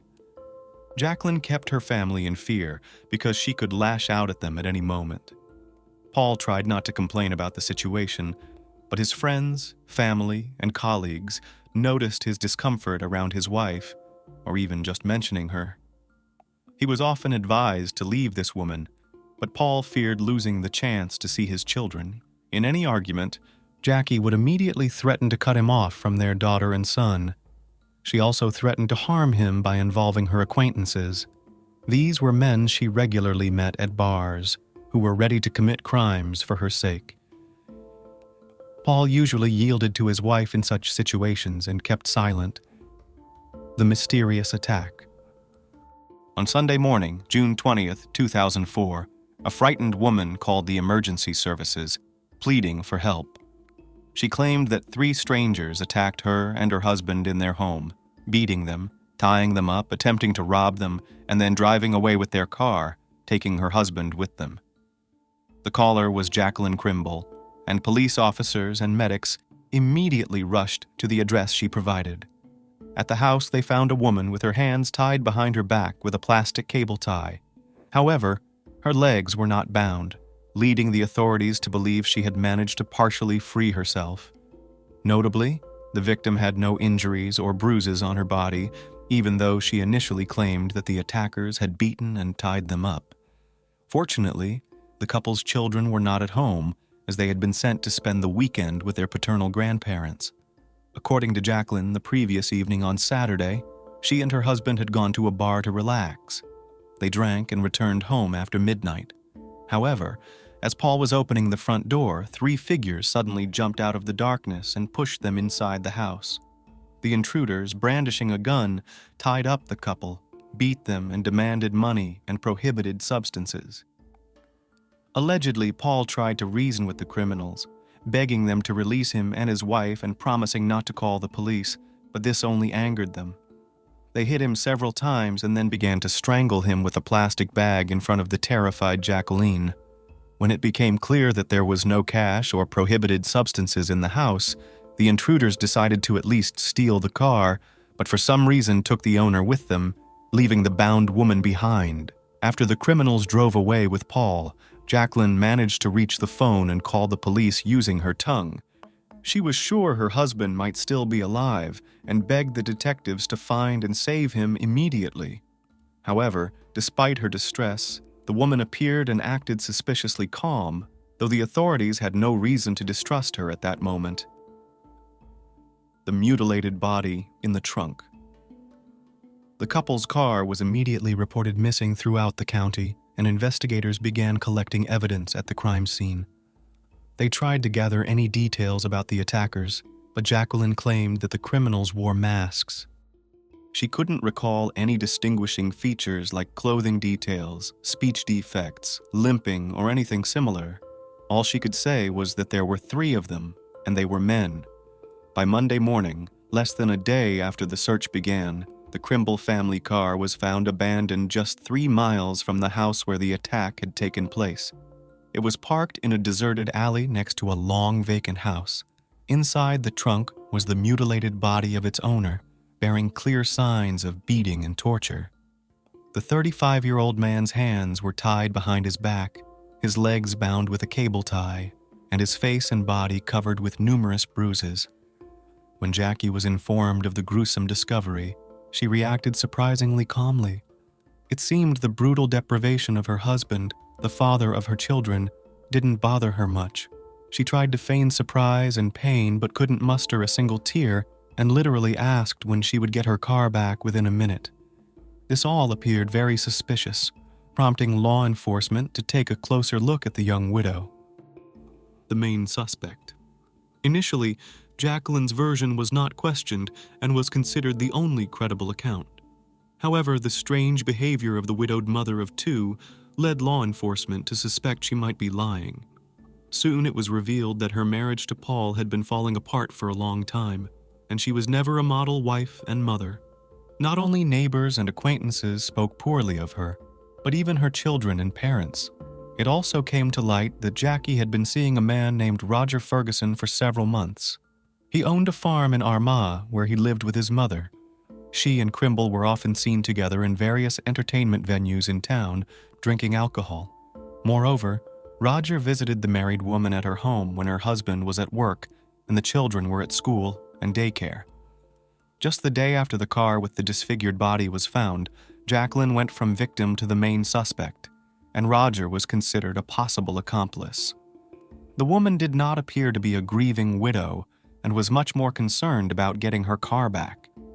Furthermore, her account of an attack by a gang of armed addicts sounded implausible. Nothing like this had ever happened in the quiet town before, and where had they gone after abandoning the vehicle with a body in the trunk? Additionally, the mysterious criminals managed to leave no traces, which was also strange. There were no other witnesses who saw suspicious strangers in town.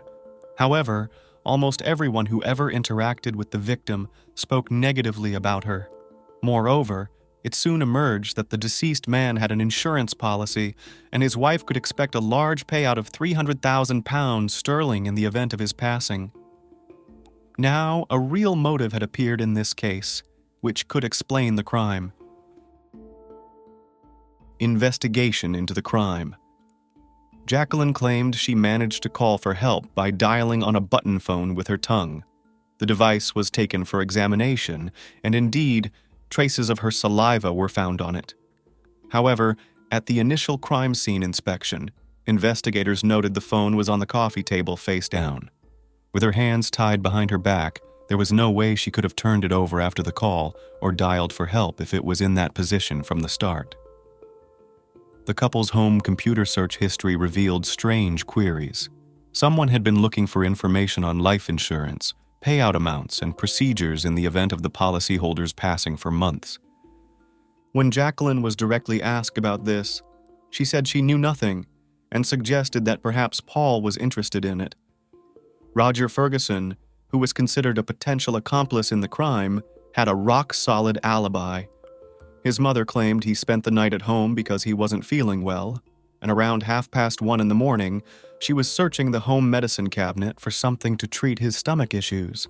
Despite the elderly woman's convincing testimony, they didn't remove her son from the suspect list just yet. Police decided to track the suspect's locations on the night of the crime through their cell phone signals, discovering that Roger had not been home as his mother claimed. Instead, he was at the Crimbles' house, where he stayed for several hours. Additionally, he continued his relationship with the widowed woman, and they were seen together at a bar the day after Paul's funeral. Another curious detail was that Jacqueline and Roger visited a car dealership together, where they were looking at SUVs and inquiring about installment plans for such an expensive purchase. Roger's mother was even with them, which seemed even more suspicious. The police suspected that the lovers had already planned how they would spend the insurance payout after Paul's passing, and Roger's mother was likely aware. However, during interrogations, Jackie insisted she never cheated on her husband and certainly didn't wish him harm, but no one believed her anymore. Shortly before the tragedy, Jacqueline had started working as a caregiver in a nursing home, but lasted only a few weeks before being fired due to constant conflicts and lies. Nevertheless, she didn't tell her husband, continuing to pretend she was going to work or had night shifts while staying at Ferguson's house. The deception was accidentally revealed when Paul met one of his wife's former colleagues who told him everything. He tried to talk to his wife, but this only sparked another argument. She threatened to leave him for her lover, take the children, and forbid their biological father from approaching them. This was Paul's biggest fear, so he agreed to compromise and turned a blind eye to her infidelity. He could only confide in his closest friend, who later testified in court as a witness, recounting Paul's words.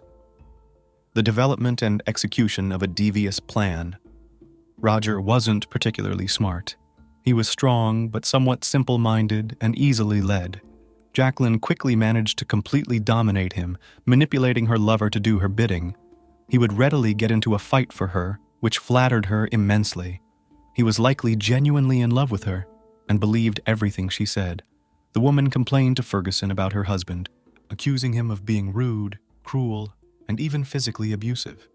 Naturally, this was all lies, but with each complaint, the lover grew to despise Paul more, believing he was harming and oppressing Jacqueline and was the main obstacle to their happiness together.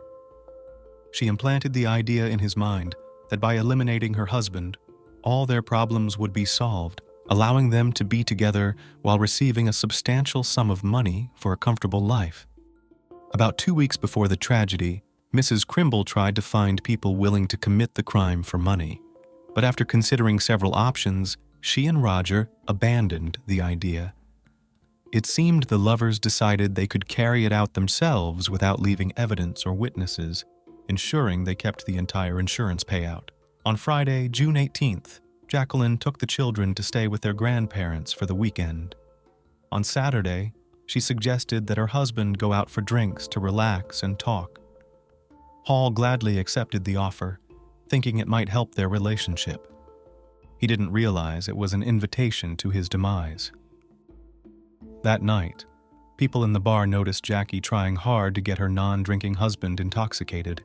She bought drinks and practically forced him to knock back one shot after another, then led her staggering husband out of the bar after midnight.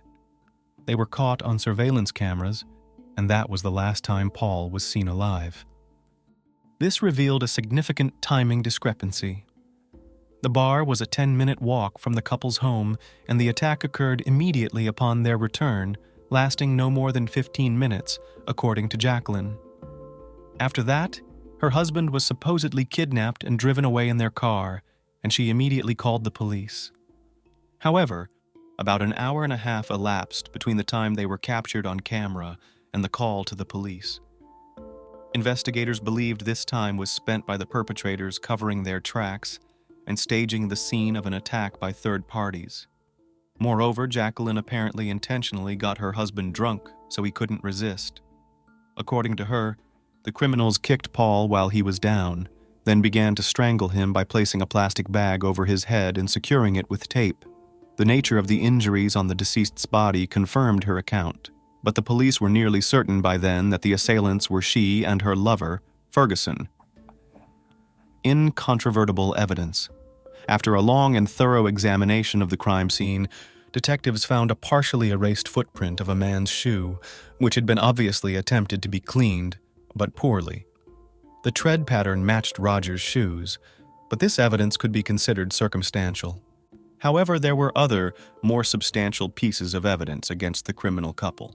In the kitchen trash, a cigarette butt with Roger's saliva was found, and on the cable tie that bound Jacqueline's hands was a partial fingerprint of his. Moreover, on the ties binding the deceased's hands and feet, Ferguson's fingerprints were present, and on the bag used to suffocate the victim, sweat and oil traces of both lovers were found. The investigation also uncovered another participant in this brutal crime, a minor acquaintance of Roger named Colin Robinson. Roger called him on the night of the attack, asking for a favor to help with something unspecified. The teenager drove his car, left it at the end of the street at Roger's request, and walked to the house to avoid attracting attention. When Colin realized what was happening, he wanted to run, but Roger intimidated him and by threatening with a knife, forced him to help move the body to the car and load it into the trunk. Afterward, they drove the car to a deserted place and abandoned it. Initially, the frightened young man denied his involvement in the crime, but he broke down during the second interrogation and began to confess. Trial and sentence. The investigation lasted several months. During this time, they gathered undeniable evidence, interviewed all witnesses, and obtained a confession from the third participant in the crime. However, the trial of the criminals only began in the spring of 2007, almost 3 years after Paul Crimble's deprivation of life. On May 7, 2007, Jacqueline and Roger were found guilty of a premeditated crime with the intent to obtain insurance money. The widow was sentenced to 20 years in prison, while her lover and accomplice received 18 years. The young accomplice, Colin Robinson, was sentenced to 3 years for assisting the criminals and attempting to cover up the truth. Roger's elderly mother also couldn't escape responsibility for perjury and providing a false alibi for her son. However, considering the woman's advanced age and her serious health problems, she was given only a year of probation. Revenge on her own children. Even in prison, Jacqueline continued to ruin her family's lives. She was angry that no one supported her in court, and that everyone who knew her personally was relieved when she went behind bars. Even her own mother said that people like Jackie should be isolated from society forever, so that they can't harm anyone. Interestingly, a few days after the funeral, Jacqueline burned all of her late husband's belongings and photos, so nothing in the house reminded her of him. Danielle somehow managed to save a couple of photos with her father.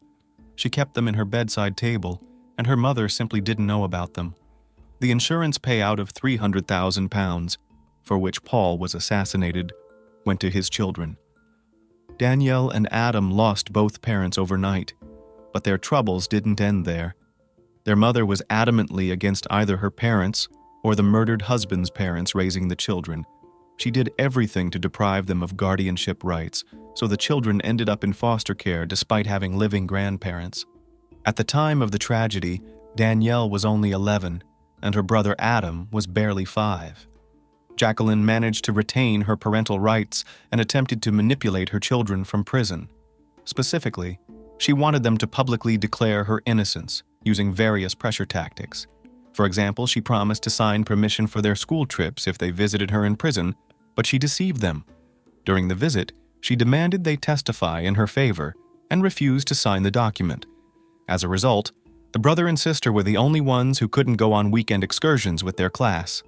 Now Danielle is 31, living in Basingstoke, working in a daycare, and dating a man named Simon Bryce, who is an engineer. Her brother, now 25, has a good education and moved to London. Jacqueline is set to be released next year, and her adult children are seriously worried that their mother will continue to do everything possible to poison their lives. The Salma Montes case. Why did a young student pay with her life? Our today's story, widely publicized as the Salma Montes case, took place in Mexico just a few years ago. The victim was a young law school student who was guilty of breaking off her engagement to her fiancé, who abused her. For this, the 22-year-old girl paid for her life in the most brutal way, and her executioner, with the support of loved ones, was confident that he would escape punishment. In a wicked irony of fate, Salma studied at the faculty, specializing in crimes against women. Who is Salma Montes? Our current heroine was born in 1996, November 18th, in a small Mexican town, Delicias, located in the state of Chihuahua, in the northern part of the country. The full name given to her at birth is Salma Yajaira Montes Soto. She was the youngest of 2 children in the family and was raised with her older sister Karen. The girl's birth father, whose name was Gabriel, passed away from a heart attack when Salma was barely 4 years old, and her sister was 8 years old. Since then, their mother Soledad raised the children on her own. The woman never married again and devoted herself to her daughters, doing everything to ensure that they did not need anything. Salma grew up a kind, sociable, and responsive girl. She had many friends from an early age. She adored animals and always came to the aid of others at the first call. Those around her characterized her as a petite, smiling brunette with incredibly beautiful eyes and a kind soul. As a child, Salma, playing with her sister, fell off the swing and split her eyebrow, which left her a small scar in the form of a crescent moon, but it did not spoil her attractive appearance, and rather even became a kind of highlight. In adolescence, the girl, like many of her peers, decided to make a few small tattoos, which, as it seemed, reflected her inner world and state of mind. Her mother, although she was a person of conservative views, did not object and prevent her younger daughter's self-expression. She did well in school, although she was not an excellent student. She dreamed of getting a higher education, but knew that her family has no money to pay for expensive university tuition, and therefore made every effort to get a scholarship and study for free. Although not without difficulty, but Salma succeeded, and she became a student at the prestigious National Autonomous University of Mexico. The girl entered the Faculty of Law, choosing a specialization, crimes against women. Roman with a butcher. In 2006, the 20-year-old student met a young man whose name was Kevin Gualberto Pilcaster. The guy was 5 years older than her. He worked as a cook in one of the local catering establishments and dreamed of a career as a restaurateur. It is noteworthy that the young man began his professional career as a butcher, cutting up cattle carcasses in a butcher's shop owned by his family. Kevin was quite nice, good-looking, and courteous. He knew how to make a good impression, and he seemed to Salma to be a good guy. Between them began a friendly communication, which very quickly turned into a romantic relationship. 5-year age difference was not a serious obstacle, and about a year later the couple officially engaged. Members of the Pilcaster family gladly accepted Salma, despite the fact that her family was much more modest in terms of material wealth. They believed that the young beauty has a positive effect on Kevin, who next to her literally glowed with happiness. But there was another reason, which they preferred not to talk about. As it turned out, the guy had attacks of aggression, from which suffered all those who were unlucky to be at that moment near. However, after the engagement, as it seemed to everyone, he became a little more restrained and calm. But Soledad and Karen did not want to be related to the rich chosen Salma. They noticed a change in Salma's behavior, which caused them genuine concern. Since the beginning of their relationship with Kevin, she became withdrawn, often crying, closed in his room, and from the smiling and cheerful leader has not left a trace.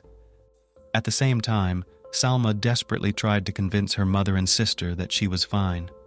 In addition, her face and body were periodically bruised, which she carefully tried to hide, and their origin was not explained in any way, avoiding an answer. When Salma accepted a marriage proposal from her boyfriend, her loved ones were shocked and desperately tried to dissuade her from marrying a guy who abuses her. But the young student, despite everything, was in love with her chosen one and naively believed that everything would change for the better. A scandalous breakup. Time passed, and Kevin became more and more irascible, aggressive, and intemperate. He was jealous of his passport literally to every pillar, forbade her to communicate with fellow students, and in general with any guys, and also demanded that Salma daily reported to him about where she was and with whom she saw. On this ground, the couple constantly quarreled, and the young man often put his fists into action. At the end of March 2019, after another major quarrel, which ended in manhandling, Salma broke off the engagement just a couple of months before the planned wedding. For her fiancé, it turned out to be a terrible blow, but not because he loved the girl, was very worried about it and wanted to fix everything, but because he took the deed of the chosen one as a personal insult. First time, Kevin tried to return the bride, but he did it in an ultimatum in orderly form. When he realized that she did not want to see him anymore, he suddenly changed tactics. He again became courteous and polite, as at the beginning of their relationship, offered the former lover to remain friends and continued to communicate. A couple of weeks after the breakup, the young people finally calmly talked and seemed to have figured everything out. Salma at the time was actively preparing for the defense of the diploma, had an internship, and was too busy studying, and therefore about the conflict with her former fiancé and broken engagement almost did not think. When on May 31st, Salma unexpectedly called Kevin and proposed to meet, she did not think it strange or suspicious, and she agreed. They agreed to see each other that evening in the parking lot outside the local Natural History Museum on the northeast side of town. The guy worked near the place and often left his car there. After school, Salma was given a ride to the building by a close friend of hers named Violet. Since it was Friday night, they said goodbye until Monday, agreeing to go to the library together that day to study. There was a Ford Transit van in the parking lot, which belonged to Kevin's parents and which he himself used as his work vehicle. The young man was supposed to show up any minute, so Salma headed for the car while her friend went home. Salma has not been seen alive since. Disappearance of a student. When Salma did not return home in the evening, her mother and sister sounded the alarm. She always warned her loved ones if she was going to stay out late or spend the night at a friend's house. About the planned meeting with Kevin, Soledad and Karen did not even guess, because Salma, not wanting to upset them, hid it from them. The student's cell phone was turned off, and after several hours of unsuccessful attempts to reach her, her mother and sister began to call her friends, but they could not help. When the relatives contacted Violet, she said that Salma was going to meet her ex-fiancé, and she drove her to the meeting. At this point, the women realized that something terrible had happened, and it was time to sound the alarm. They immediately, right in the middle of the night, went to the police station, where they reported the disappearance of Salma, as well as their terrible guesses about what might have happened. Law enforcers took the statement of the concerned women seriously and quickly began searching for the missing student. The first thing was questioned Violet, who last saw Salma. She confirmed that she took her friend to meet her ex-fiancé, and they said goodbye in the parking lot. And a couple of hours later, Salma Montes' phone was turned off and unavailable. Kevin, who was visited by the police in the morning, said he saw his ex-fiancée in the parking lot. They talked for a while and went their separate ways. It was obvious that the guy was not telling us something, but he had nothing to show for it. Less than 24 hours had passed since Salma's disappearance, and there was still hope that she would soon turn up alive and unharmed, and there were no good reasons for detention, searches, and interrogations, so the investigators limited themselves to talking outside the station and collecting testimony. Salma's friends, fellow students, and relatives took an active part in the search for her. They pasted flyers with her photos around the city, created posts on social networks, through which they asked to share any relevant information about Salma's whereabouts. The missing person was described as a petite, skinny brunette with light skin and brown eyes. Among the special features mentioned were her tattoos, 3 hearts on her stomach and musical notes on her right arm, as well as a small scar above her eyebrow. She was carrying a cloth backpack with textbooks, notes, and a student ID card, which she always carried with her. A grisly find on the banks of the canal. On June 7, 2019, a badly disfigured and decomposed human body was found on the bank of a canal miles away from the interstate highway, the appearance of which was literally shocking. The hands were missing, the skin had been stripped off in places, the hair had been burned off, and the face had been mutilated beyond recognition. In addition, all teeth had been removed, and no personal belongings or clothing could be found. According to preliminary reports, the cause of death was a deep wound in the neck inflicted by the precise blow of a sharp knife. As a result of this action, the carotid artery was damaged, and the girl literally bled to death in a couple of minutes, and all other injuries were inflicted posthumously.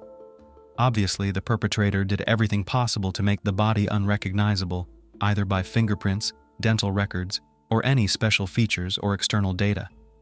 Experts only agreed that it was a young girl aged 25 years old, and it was immediately suggested that the body belongs to Salma Montes, who disappeared a week ago and whose story was actively replicated in the press.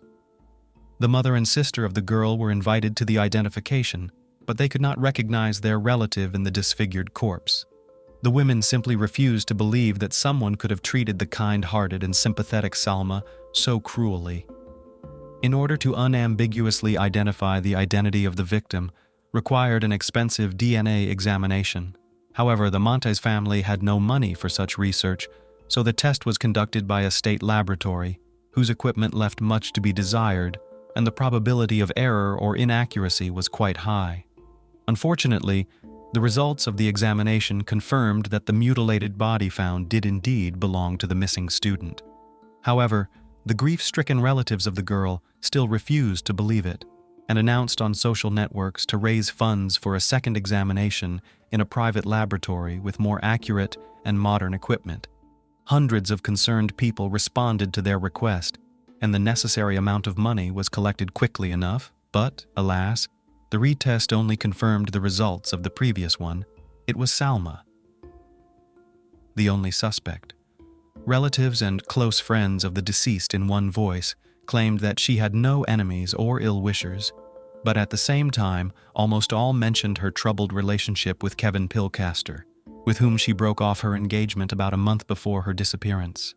Salma's mother and sister claimed that her ex-fiancé abused and beat her, which is why she decided to break up with him. It would seem that this guy should have been the main, if not the only, suspect from the beginning.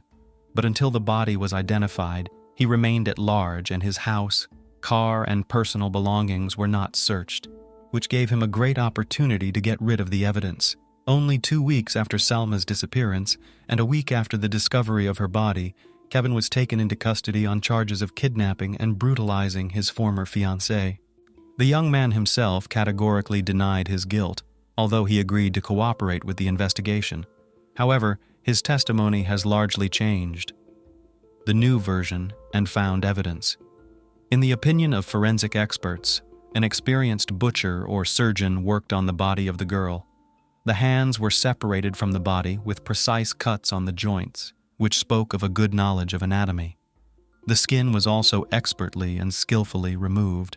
As it turned out, the perpetrator removed it in places where there were tattoos, as well as noticeable birthmarks in order to eliminate the possibility of identifying the body by them.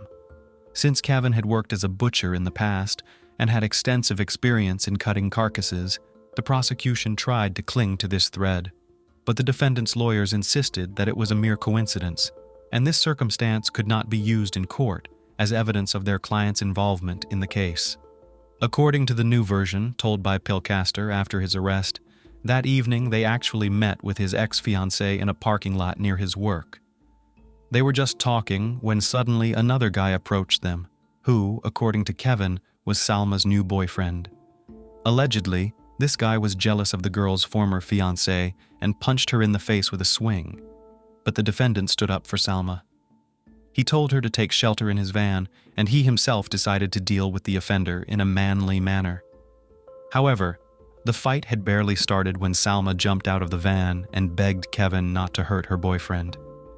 After that, Salma and the stranger left, and Pilcaster went home.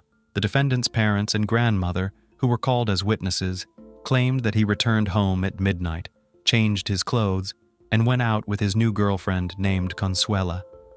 Soon, the girl herself showed up at the station to confirm Kevin's alibi, saying that on that fateful night he was with her and could not have committed the crime, and then cover his tracks. The van in which the suspect was traveling was seized, and inside the vehicle was found washed-up traces of blood belonging to the deceased.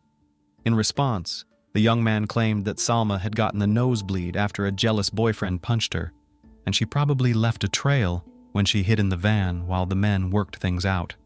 However, according to Salma's family and friends, no new boyfriend has appeared for her since her breakup with her fiancé.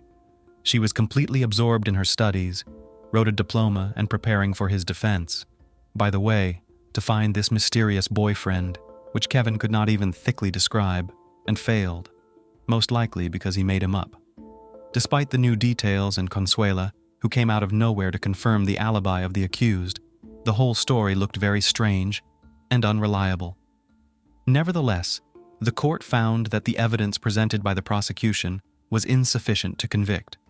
Pilcaster was acquitted and released from the courtroom in August 2019. Escape from the city.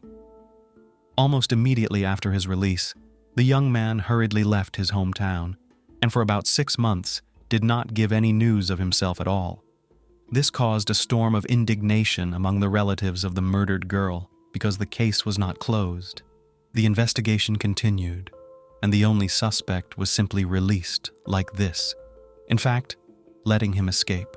As this unprecedentedly brutal case became publicized, and its details were covered in the press for about 2 months, many residents of the city decided to express their support for the Montes family. People gathered at spontaneous rallies, demanding to find Kevin and to reopen the case against him, because he was clearly not telling something, and the story he told was not believable. Salma's family and the activists who helped them succeeded in getting the investigation reopened, and a second search of the suspect's home revealed a hidden cache in the wall containing Kevin's bloody clothes and a large kitchen knife, which he had probably used to kill and then partially cut up his victim. Most likely, he had not had time or was afraid to dispose of this evidence, believing that no one would find it in the stash. At almost the same time, Pilcaster, apparently following the advice of his lawyers, decided to make himself known and go on the attack. He didn't just make himself known, he filed a lawsuit against the Montes family, accusing them of slander, organizing his harassment, and tampering with evidence. The man said he was forced to leave town because he feared for his life because of the harassment organized by Soledad and Karen. In his opinion, the women had turned the entire town against him, and he was simply afraid of being lynched. As evidence, Kevin provided a mass of anonymous, threatening messages that he received on a daily basis, all because his personal information, including his phone number and email address, was published on the internet, as he assumed it was done by relatives of his ex-fiancée. He also claimed that he was being guarded under the house by unknown people who threatened to do away with him and his family. Following the gruesome discovery at the Pilcaster home, Kevin has once again become the prime suspect in the murder case and has once again been taken into custody. At the same time, the man and his lawyers insisted that the evidence was planted on him and also accused the Attorney General of collusion with the Montes family and the deliberate concealment of part of the CCTV footage, which allegedly could prove the innocence of the defendant and confirm his alibi. However, no such recordings were found because they simply did not exist. A new investigation and a protracted trial Before Kevin could be taken back into custody, it was necessary to overturn his previous acquittal. This process was somewhat protracted because the judge did not want to admit his mistake and insisted that his decision was correct and only right. However, after several sessions, the verdict was overturned, after which a new case was started, taking into account the discovered evidence. In this regard, Kevin's parents and grandmother decided to organize a real press conference, during which, answering questions from journalists, called their family members victims of the machinations of Soledad and Karen Montes. According to them, these women from the beginning were against the relationship between Kevin and Salma, while the pillcasters loved Salma with all their hearts and already considered her a member of their family. They also claimed that they were literally crushed by the news of the death of the failed daughter-in-law, and soon they were in for another shock when their son was accused of Salma's murder. The suspect himself in the interrogation did not hide the fact that they had a difficult relationship with the former lover and even confirmed that, at times, raised his hand on her. He justified his actions by the fact that Salma, allegedly, he cheated and he had the right to punish her. He also did not hide that he was annoyed when Salma broke off the engagement, which she, in his opinion, had no right to do, because it offended him as a man. A new trial did not begin until June 2020. This time Kevin was charged with kidnapping and aggravated brutal murder motivated by gender-based hate. In fact, he himself led the investigation to this conclusion, constantly repeating, "A woman had no right to act and speak like that. The collected evidence, including the bloody clothes and the knife, which was recognized as the murder weapon, as well as the testimony of witnesses, was enough to convict." And the story previously told by Kevin about Salma's new boyfriend, who, in his opinion, and was the real culprit, simply fell apart because there was no other guy in the parking lot or in the life of Salma. However, the prosecution requested time to complete the investigation, and the court agreed to grant the request. In this regard, it was decided to send the defendant for 6 months of pretrial detention in a maximum security prison. But due to the coronavirus pandemic that swept the world, the investigation was delayed, and court hearings were repeatedly postponed. So Kevin's 6-month pretrial detention dragged on for almost 2 years. A fair sentence. It wasn't until May 2023, on the eve of the 4th anniversary of the crime, that a new hearing was held, at which the prosecution presented all the evidence it had managed to uncover in the meantime. In court, several witnesses testified to the fact that Pillcaster abused his fiancée, beat her, and sought to control her every move, depriving her of any freedom. He treated her like a thing that belonged only to him and did not accept the fact that she chose to leave him. On August 16, 2023, Kevin was found guilty of aggravated murder as well as cruelty to the body. As for the kidnapping, this point of the charge, according to the judge, was not proven because Salma herself came to meet with her ex-fiancé and herself could get into his car. Nevertheless, the evidence presented in the courtroom was enough to send a young man to prison for life. More precisely, he was sentenced to 70 years in prison. But if we take into account that at that time the defendant was 32 years old, it is fair to say that such a sentence became for him a life sentence. In addition, Kevin was required to pay the Montes family about $45,000 as moral compensation. Salma's mother and sister later stated that they were quite satisfied with the verdict, although Pillcaster never admitted his guilt, did not repent, and did not explain the motives for his terrible and inhumane act.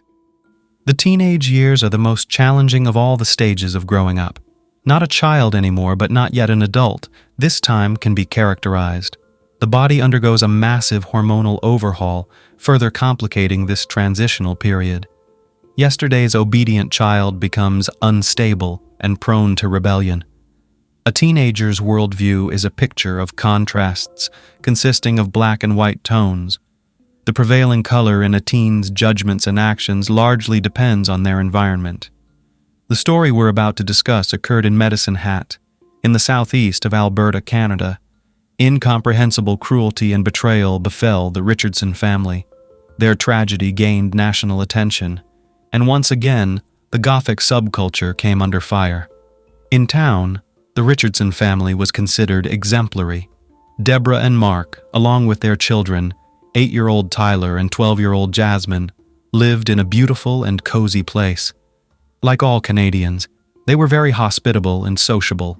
Their home was often filled with guests, and the atmosphere was built on principles of love and respect. Everything was going well until the eldest daughter entered puberty. The once calm girl changed beyond recognition. First and foremost, Jasmine's character changed. She became bold and frivolous. Conflicts between her and her parents began to occur, and her academic performance dropped.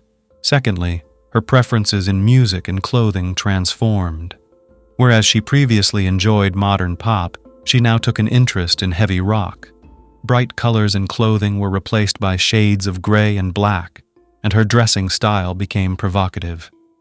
Jasmine wanted to appeal to boys, so she began to emphasize her rounded shapes. Her interaction with former friends noticeably decreased. She began to spend more time alone in front of her computer screen. The door to her room was often closed. With the introduction of the internet at home, she became interested in gothic themes, dark poetry, criminal psychology, and human anatomy. Miss Richardson even identified herself as a witch, preaching the Wiccan religion. For this purpose, she visited various websites of similar nature, where she found a circle of friends who shared her interests. "Welcome to my tragic world," was the greeting on her social media page. It seemed like a typical adolescence, spiced with excessive dramatism and mysticism.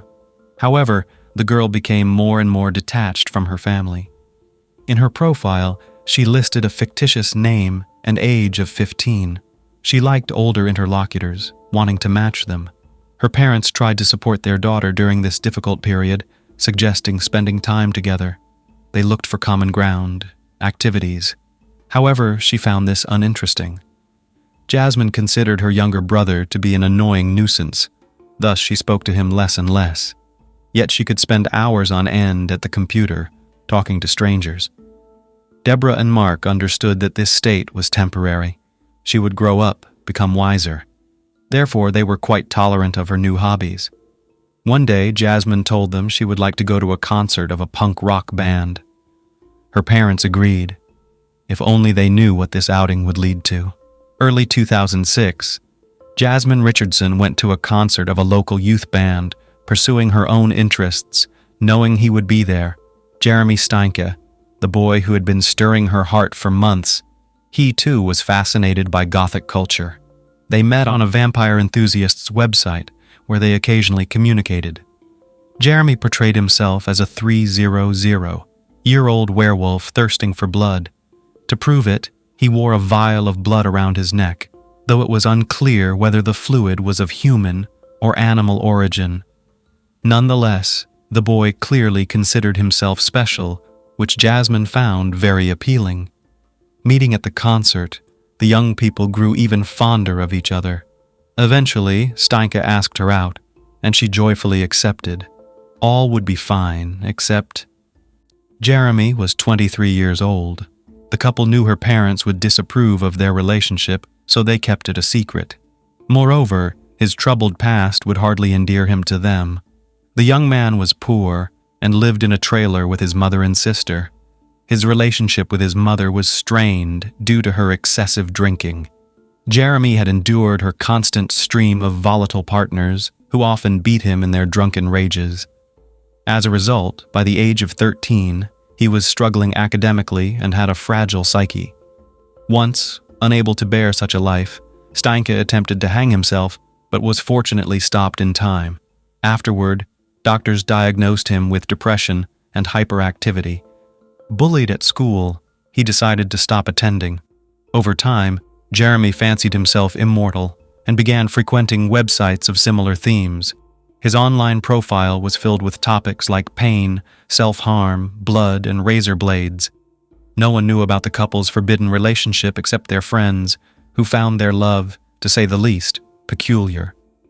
Their communication would have remained a secret had the Richardsons not started monitoring their daughter's excessive internet use. Deborah and Mark discovered Jasmine was corresponding with strangers, alarming them as any parent would. Therefore, they decided to remove the computer from the girl's reach. Moreover, They were shocked to learn she had fallen for an adult man with dubious interests. His very nickname, Soul Eater, spoke volumes.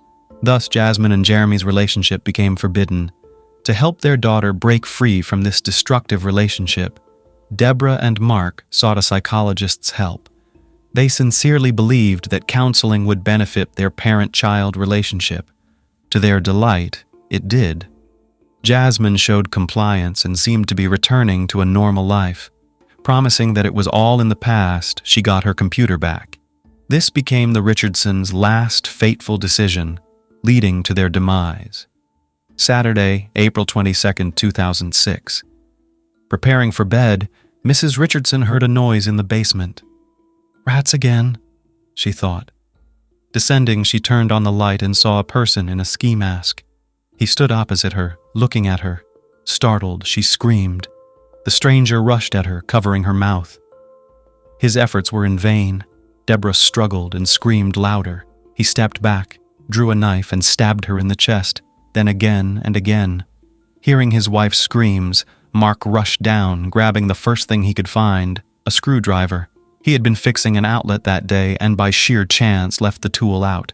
Entering the basement, he was met with a horrific scene, his wife lying in a pool of blood and someone standing next to her.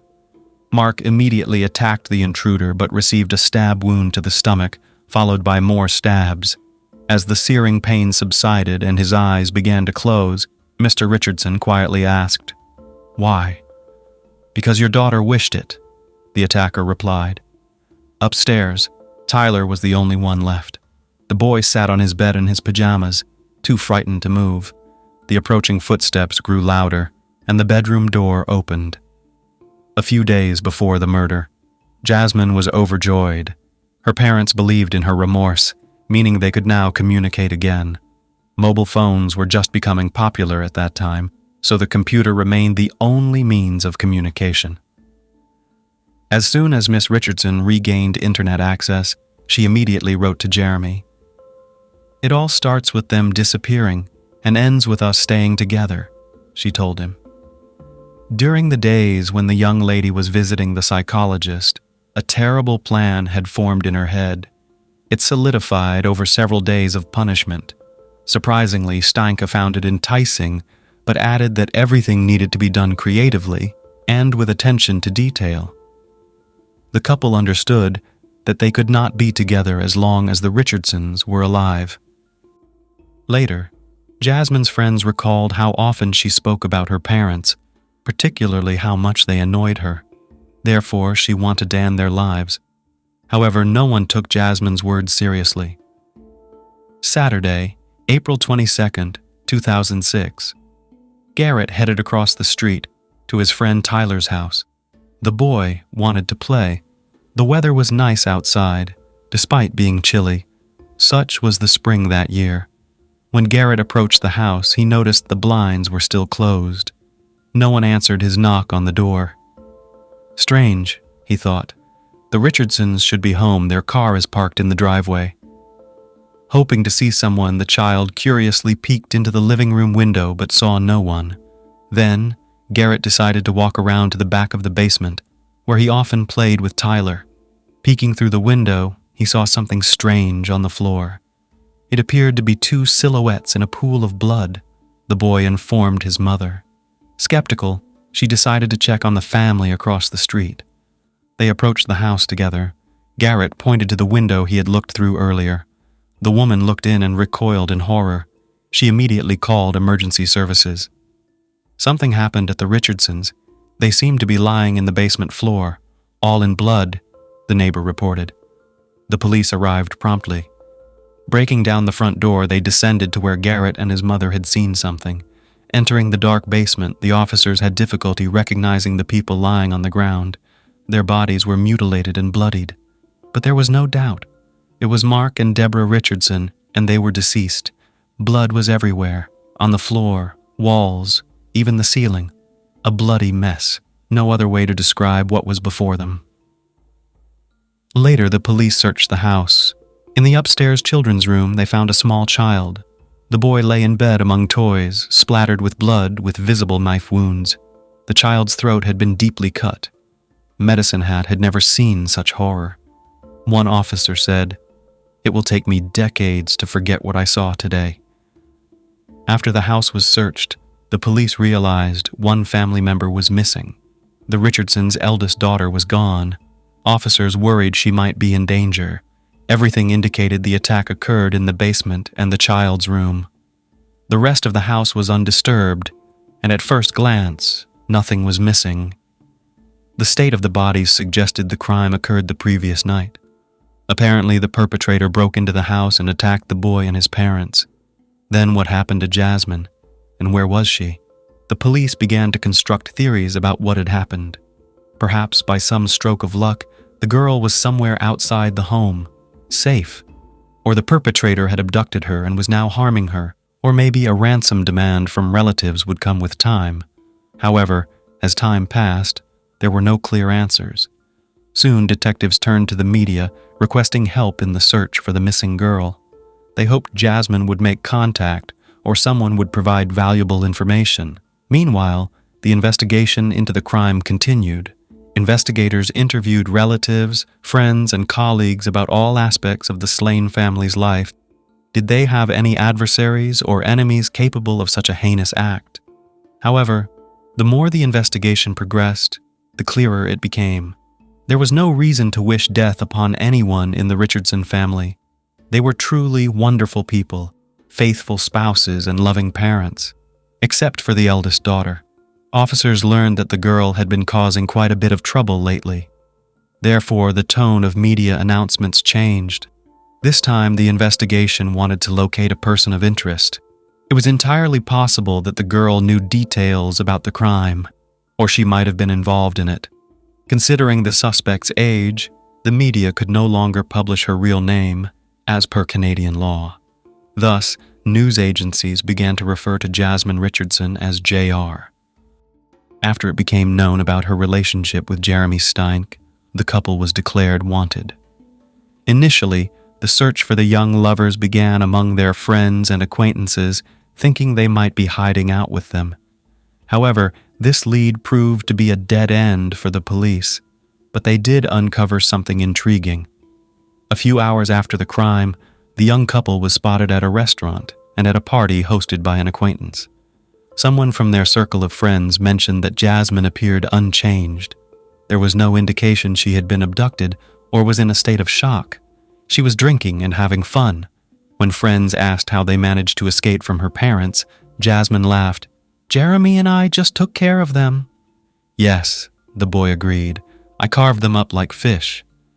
The party guests laughed, thinking it a grim joke, unaware that the statement was true.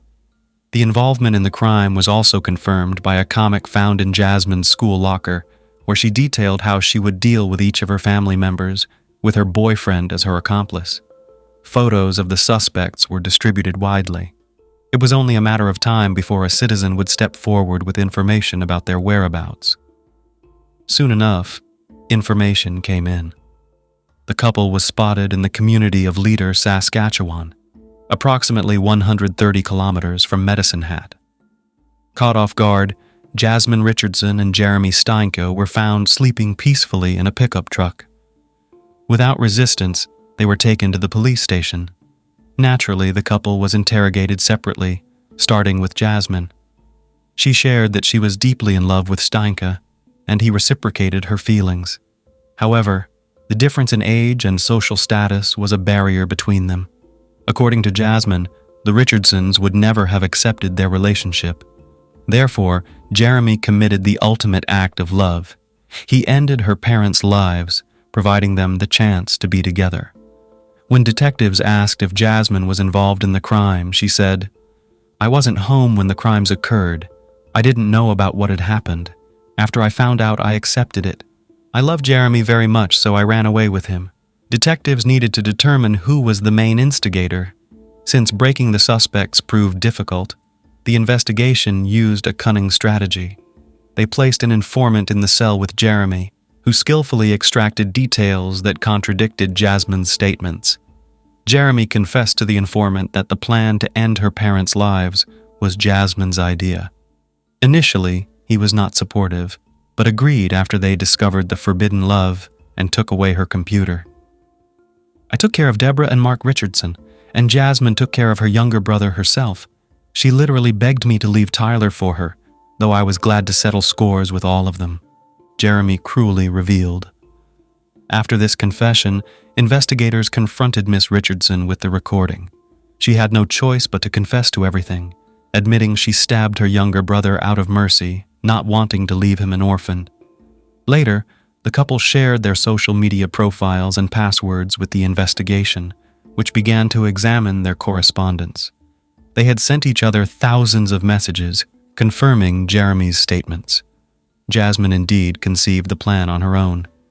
Steinke wrote that Jasmine was the only person who supported and approved of his tastes, replacing the society he felt alienated from. Fearing he would lose her, he helped realize the dreadful idea.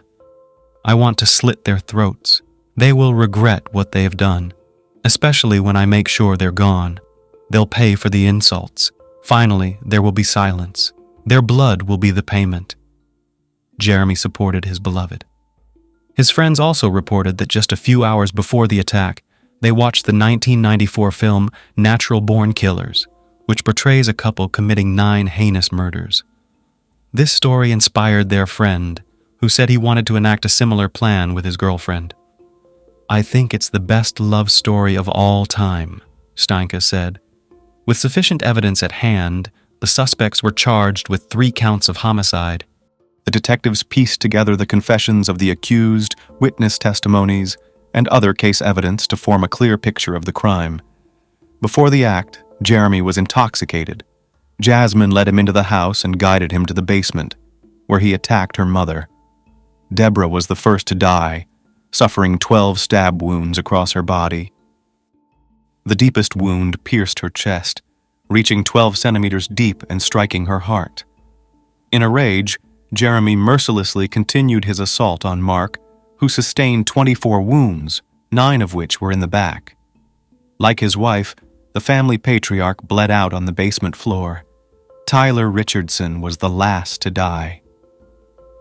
While Steinke was dealing with the parents downstairs, Jasmine inflicted 5 stab wounds on her younger brother upstairs. After Jeremy finished, he went upstairs to help his girlfriend with the child, coldly slashing the boy's throat as if carving a pumpkin.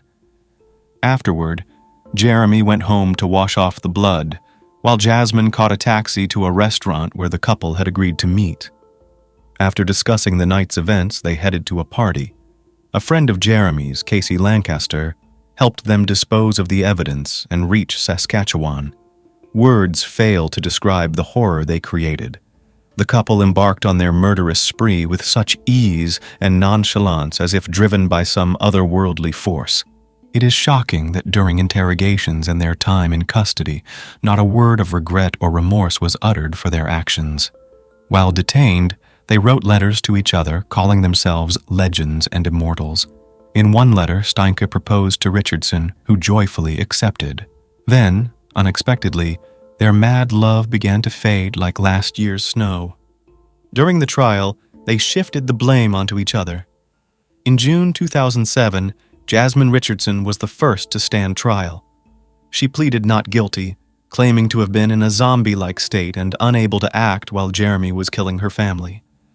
She also claimed she only wounded her younger brother, and it was Steinke who delivered the fatal blow.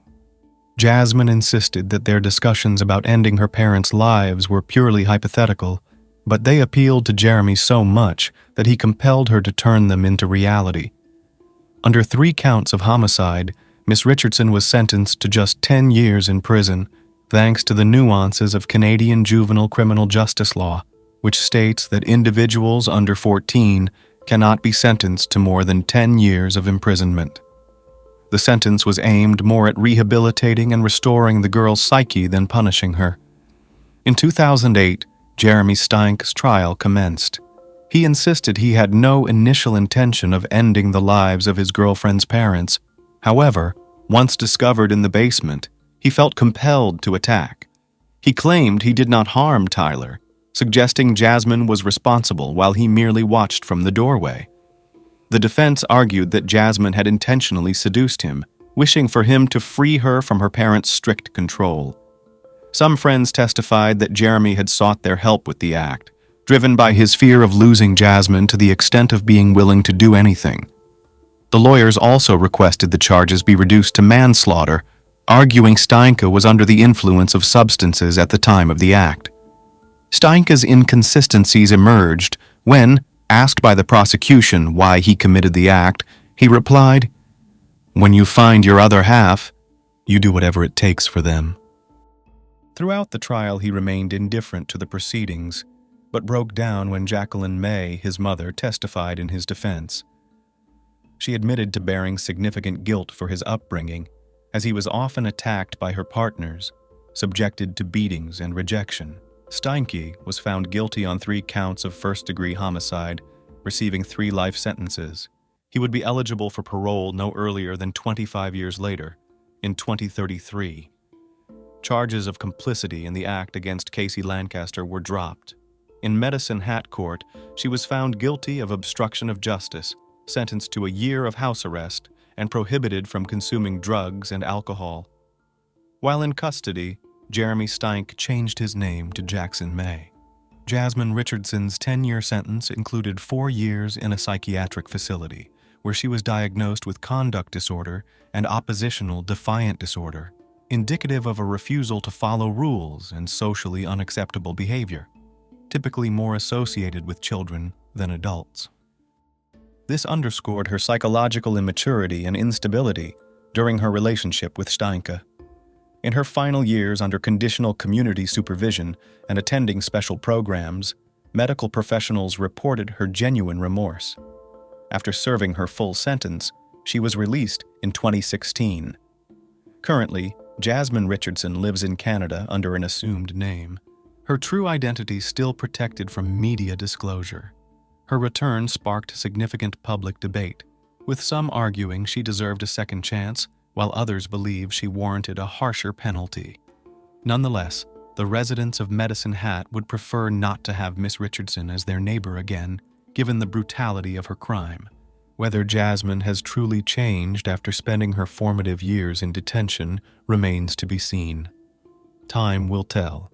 Let's visit the small and picturesque town of Griffin, located in the state of Georgia, in the southeastern United States of America. Rightfully considered one of Georgia's oldest towns, Griffin was founded in 1840 and has since played a significant role in the state's history.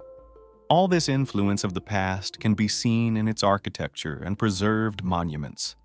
The historical center of the town is imbued with the spirit of antiquity, where old brick buildings intertwine with modernity. Its rich history, stunning architecture, beautiful parks, and a variety of flavors make it a true gem of the South in the United States. Today, our story is full of intrigue and unexpected twists of fate, at the end of which each of you will ask yourself one question: where is the truth? Mary Catherine never thought that one careless act would lead to such terrible consequences. When the judge entered the courtroom, a special atmosphere of tension and anticipation appeared in the room. Everyone present focused and froze in anticipation of the verdict.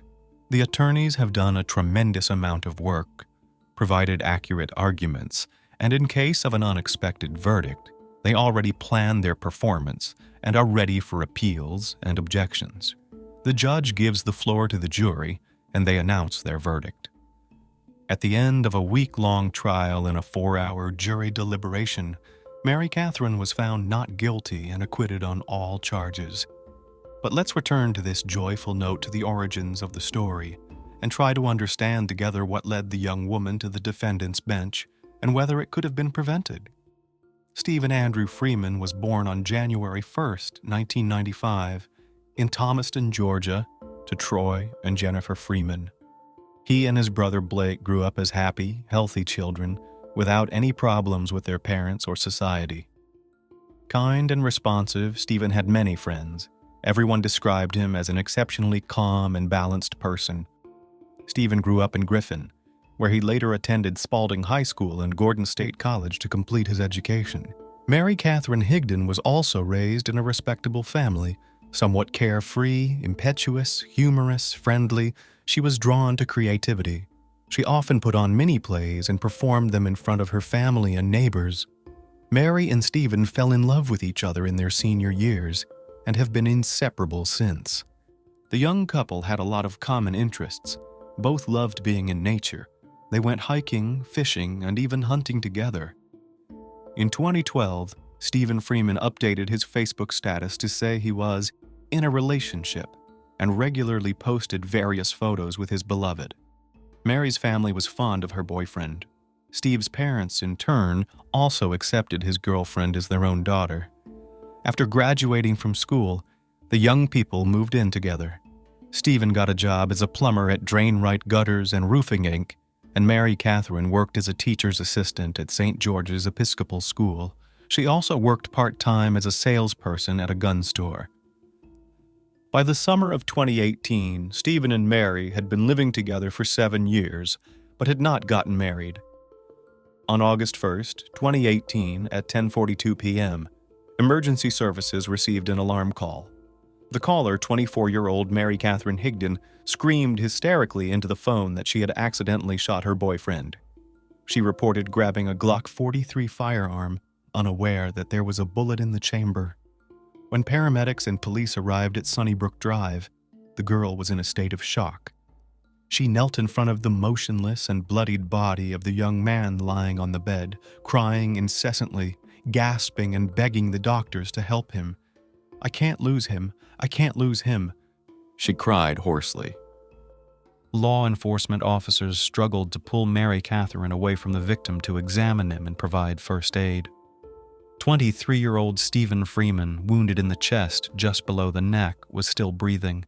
He was immediately transported to Spalding Regional Hospital. Unfortunately, a few minutes before midnight, the young man's heart stopped. Not fully comprehending the tragedy that had occurred, and still in shock, Mary had to visit the police station to give her account of the events. She was called in for questioning, where the girl, still completely stunned, claimed that the shot was accidental. She explained that there had always been firearms in their home, and that Stephen would leave a pistol on the nightstand for self-defense before going to sleep, as their house was located outside the city. On that fateful evening, she merely wanted to hand Stephen the pistol, and it accidentally discharged. She had no idea the gun was loaded. Mary Catherine insisted that Stephen Freeman was the love of her life. She would never harm him, especially not intentionally. Examining the scene, investigators did not rule out the possibility that the act might have been premeditated, and they had substantial arguments to support this theory. There were signs of a struggle in the kitchen, with food and dishes scattered about. Detectives Adam Trammell and Chris Wilson found Mary's story improbable and continued the investigation, examining the evidence. Mary Catherine was called in for a second interrogation, where the investigators employed pressure tactics. They yelled at the suspect, expressed disbelief in her story, and demanded the truth. It worked. Mary Catherine confessed to shooting her boyfriend in anger. She shared that they had a severe argument, and she wanted to leave him. Having recorded the conversation, the investigators had an admission of guilt, indicating a case solved with a heartfelt confession. However, a serious technical problem arose, causing most of the recording to be lost, save for interference and indistinct noises. How this happened was unexplainable, as was the reason why no one thought to make a backup copy of this crucial piece of evidence. Further investigation revealed that the pistol could not have fired accidentally, as it required a trigger pull. Moreover, for the bullet to hit Stephen as it did, the pistol had to be pointed at the victim. Detectives also questioned Mary's behavior. Some suspected she was overacting, demonstrating her distress in an exaggerated manner. The detectives didn't stop for a moment, piecing together their version of the tragedy with new evidence and proof. Another critical fact cast doubt on the accident and Mary Catherine's words. Investigators learned that the girl worked at a gun store, where employees undergo thorough training on handling various firearms before starting work. This meant she undoubtedly knew how to safely hand over a pistol without causing harm. The picture of an accident didn't align with the new facts that the investigation uncovered. The woman changed her statement several times. Sometimes her hysterical state interrupted the interrogation, but she reiterated time and again that it was an accident. However, in another conversation, Mary Catherine let slip to the police that at Stephen's request she tossed the pistol to hand it to him, and the weapon accidentally discharged. This didn't match what she told investigators of the scene and during the first interrogation. Back then, Mary repeatedly stated that she was simply handing Stephen the pistol hand to hand, not tossing it, and that's when it accidentally fired below his neck. These changing statements worked against Mary Catherine, as she was caught lying, and every word was scrutinized for hidden intent, indicating guilt concealment. Mary was detained and remained in Spalding County Jail during the trial. She was charged with felony murder, malice murder, aggravated assault, and possession of a firearm during the commission of a crime. Lieutenant Wilson vehemently contested Mary's claim of it being an accident and tried to prove her guilt in a deliberate and meticulously planned act. A new piece of evidence in this case was common cooking grease found on the slide of the pistol. The slide also had lubricant, suggesting that at some point the magazine must have been emptied. Bullets were loaded, inserted back into the pistol and placed on a shelf. In her defense, Mary Catherine told the police that she indeed was preparing dinner for Stephen that evening, the very dinner that was found scattered on the kitchen floor, explaining the presence of grease on the slide. Subsequent interrogations of the couple's relatives and friends did not provide the clarity expected in this case. Many friends claimed that this teenage love turned into a roller coaster ride for Stephen and Mary until the very end. Their relationship, at times nearly ending, then reigniting with new passion, became genuinely complicated in recent years. The lovers often quarreled over emerging disagreements. Mary turned every argument into a drama.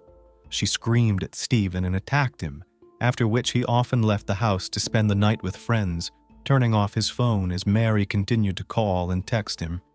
She tried to control his every move, driving Stephen to frustration. The guy shared with friends that Mary, during arguments and fights, pointed the pistol at him or herself, threatening to end her life or his. Stephen never reported this to the police, fearing Mary would be jailed. And this was not the only instance when Mary resorted to using a weapon. And there were plenty of weapons in their home. During an interrogation, Stephen's friend Thomas Skinner shared that 2 days before the tragedy, on July 30th, 2018, Stephen and Mary Catherine exchanged warm messages, wishing each other a good day. The next day, July 31st, Stephen told his mother that he would not return home to that devil and stayed the night at Thomas's place. On August 1st, 2018, when Stephen didn't come home to sleep, Mary sent him hundreds of messages begging him to return.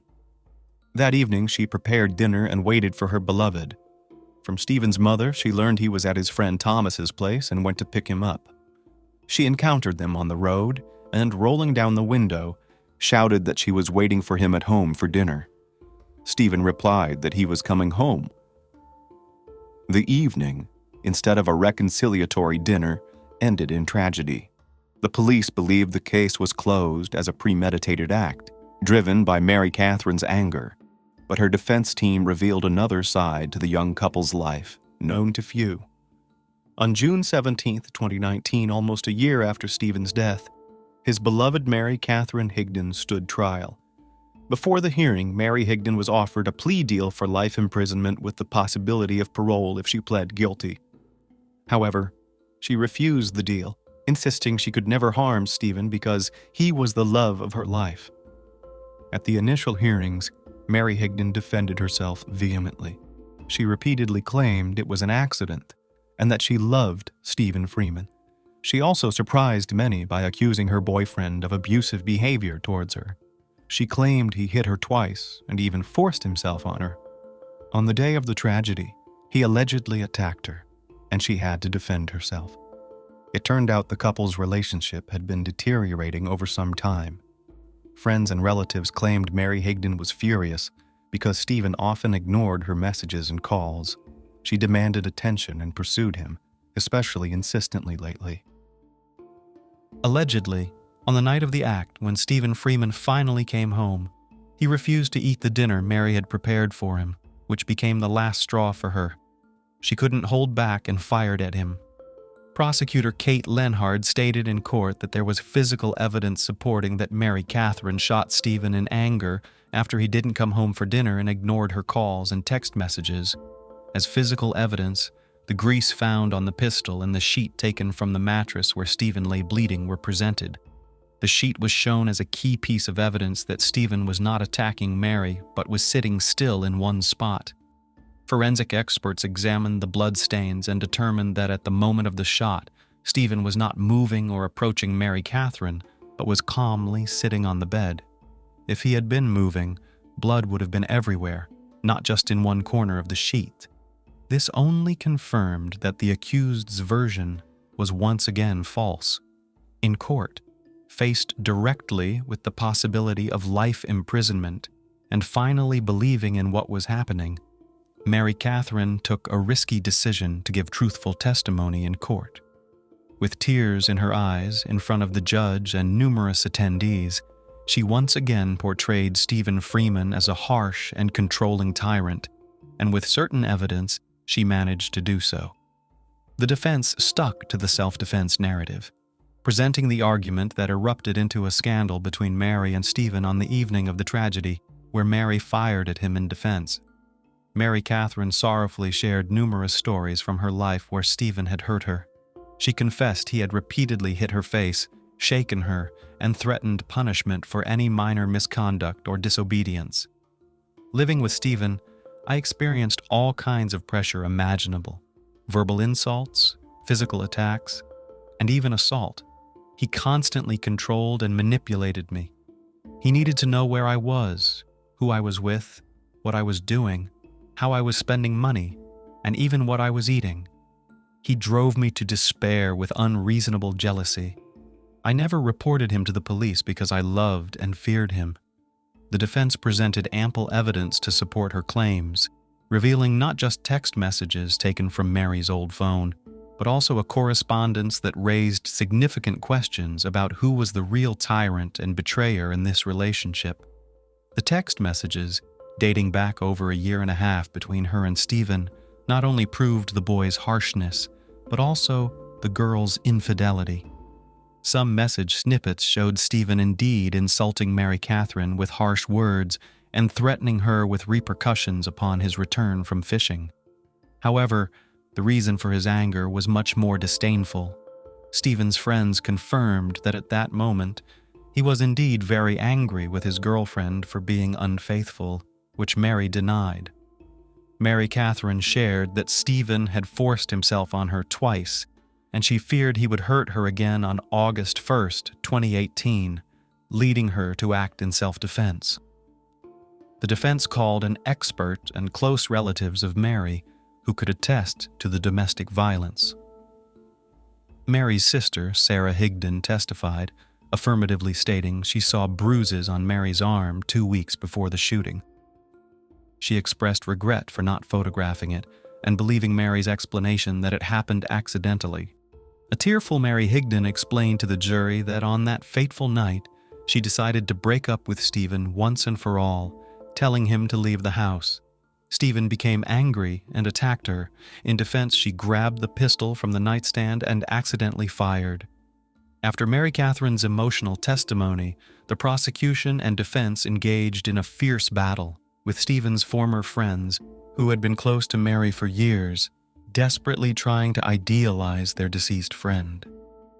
Thomas Skinner, Stephen's best friend, described the victim as a loyal and hard-working country boy, and Mary Catherine as an obsessive and possessive girlfriend who constantly controlled and stalked him.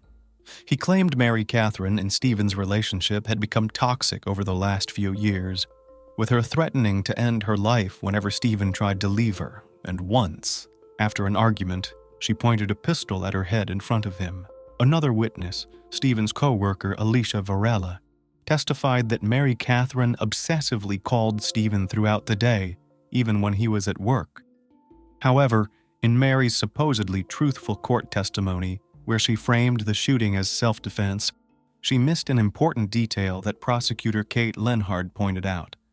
Mary talked a lot about their interactions and how, after many years of perfect relations, they suddenly started to degrade and physically abuse each other. But she never mentioned the moment of supposed self-defense when she actually pulled the trigger.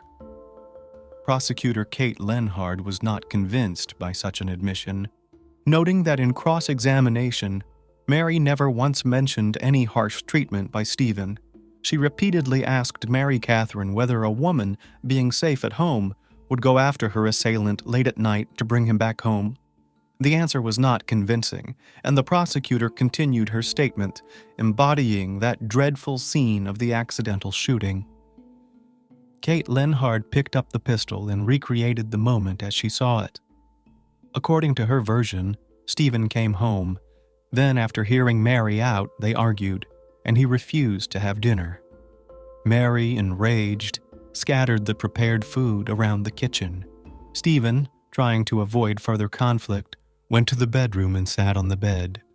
Likely he was waiting for her to calm down, but Mary, ready for confrontation, called out to him twice without receiving a response, walked into the bedroom, and shot him in the neck, on the left side, since he hadn't turned to face her. In her closing arguments, Kate Lenhard reminded the jury of the various stories and versions that kept changing at every police interrogation and court hearing. Mary Higden spared no details in her emotional testimony about the alleged abuse from Stephen Freeman. But before handing the case over to the jury, Kate Lenhard desperately pleaded to consider this story not as a case of self-defense, but as a case of extreme manipulation. Despite the lost confession recording, the prosecution presented other evidence and counter-arguments. The forensic examination proved that Stephen Freeman was sitting on the bed at the moment of the shooting. Hence, he couldn't have been attacking Mary Higden. Mary claimed they kept the gun in the house unloaded.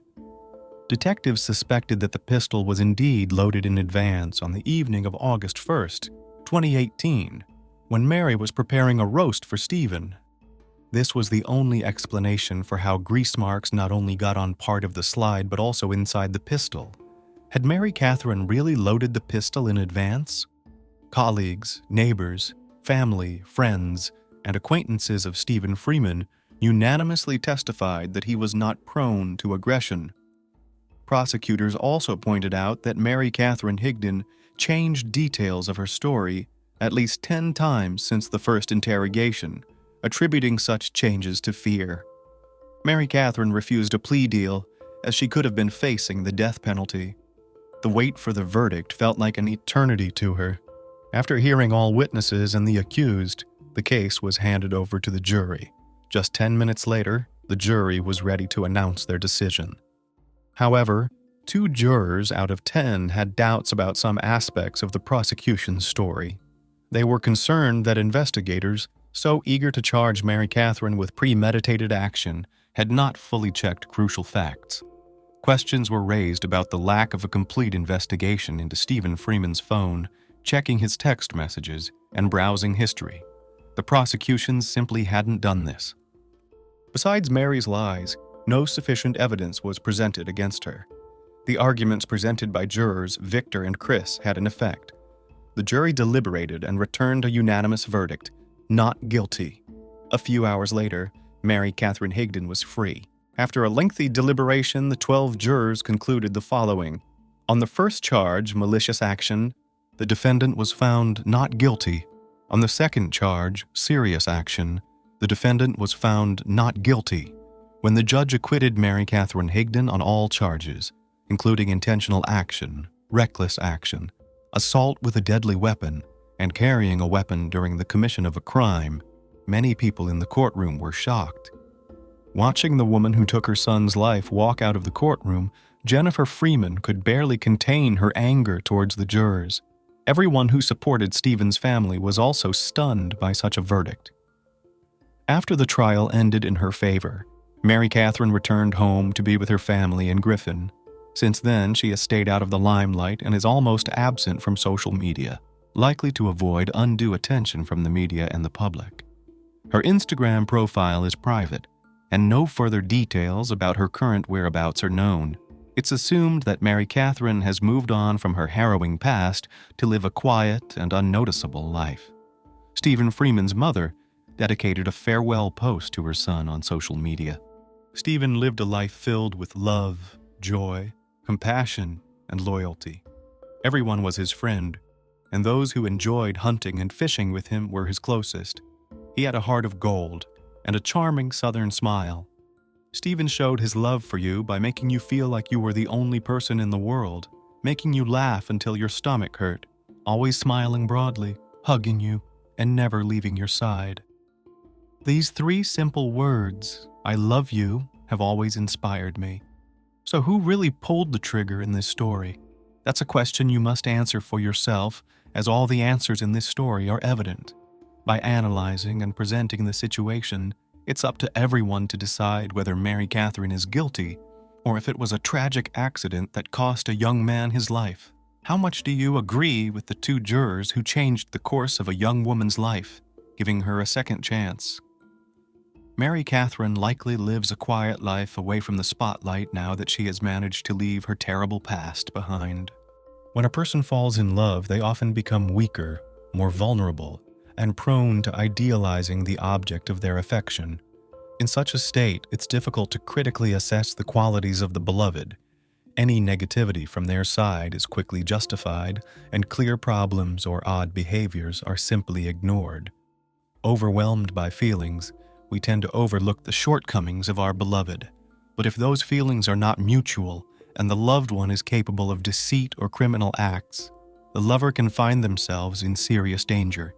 Several years ago, the story of a young man named Diogo Gonalves shook all of Portugal due to its cruelty and cold-bloodedness, with 2 young, fragile-looking girls with angelic appearances as the ruthless perpetrators. The deceased youth and his executioners were participants in a love triangle, but do not be too quick to blame Diogo.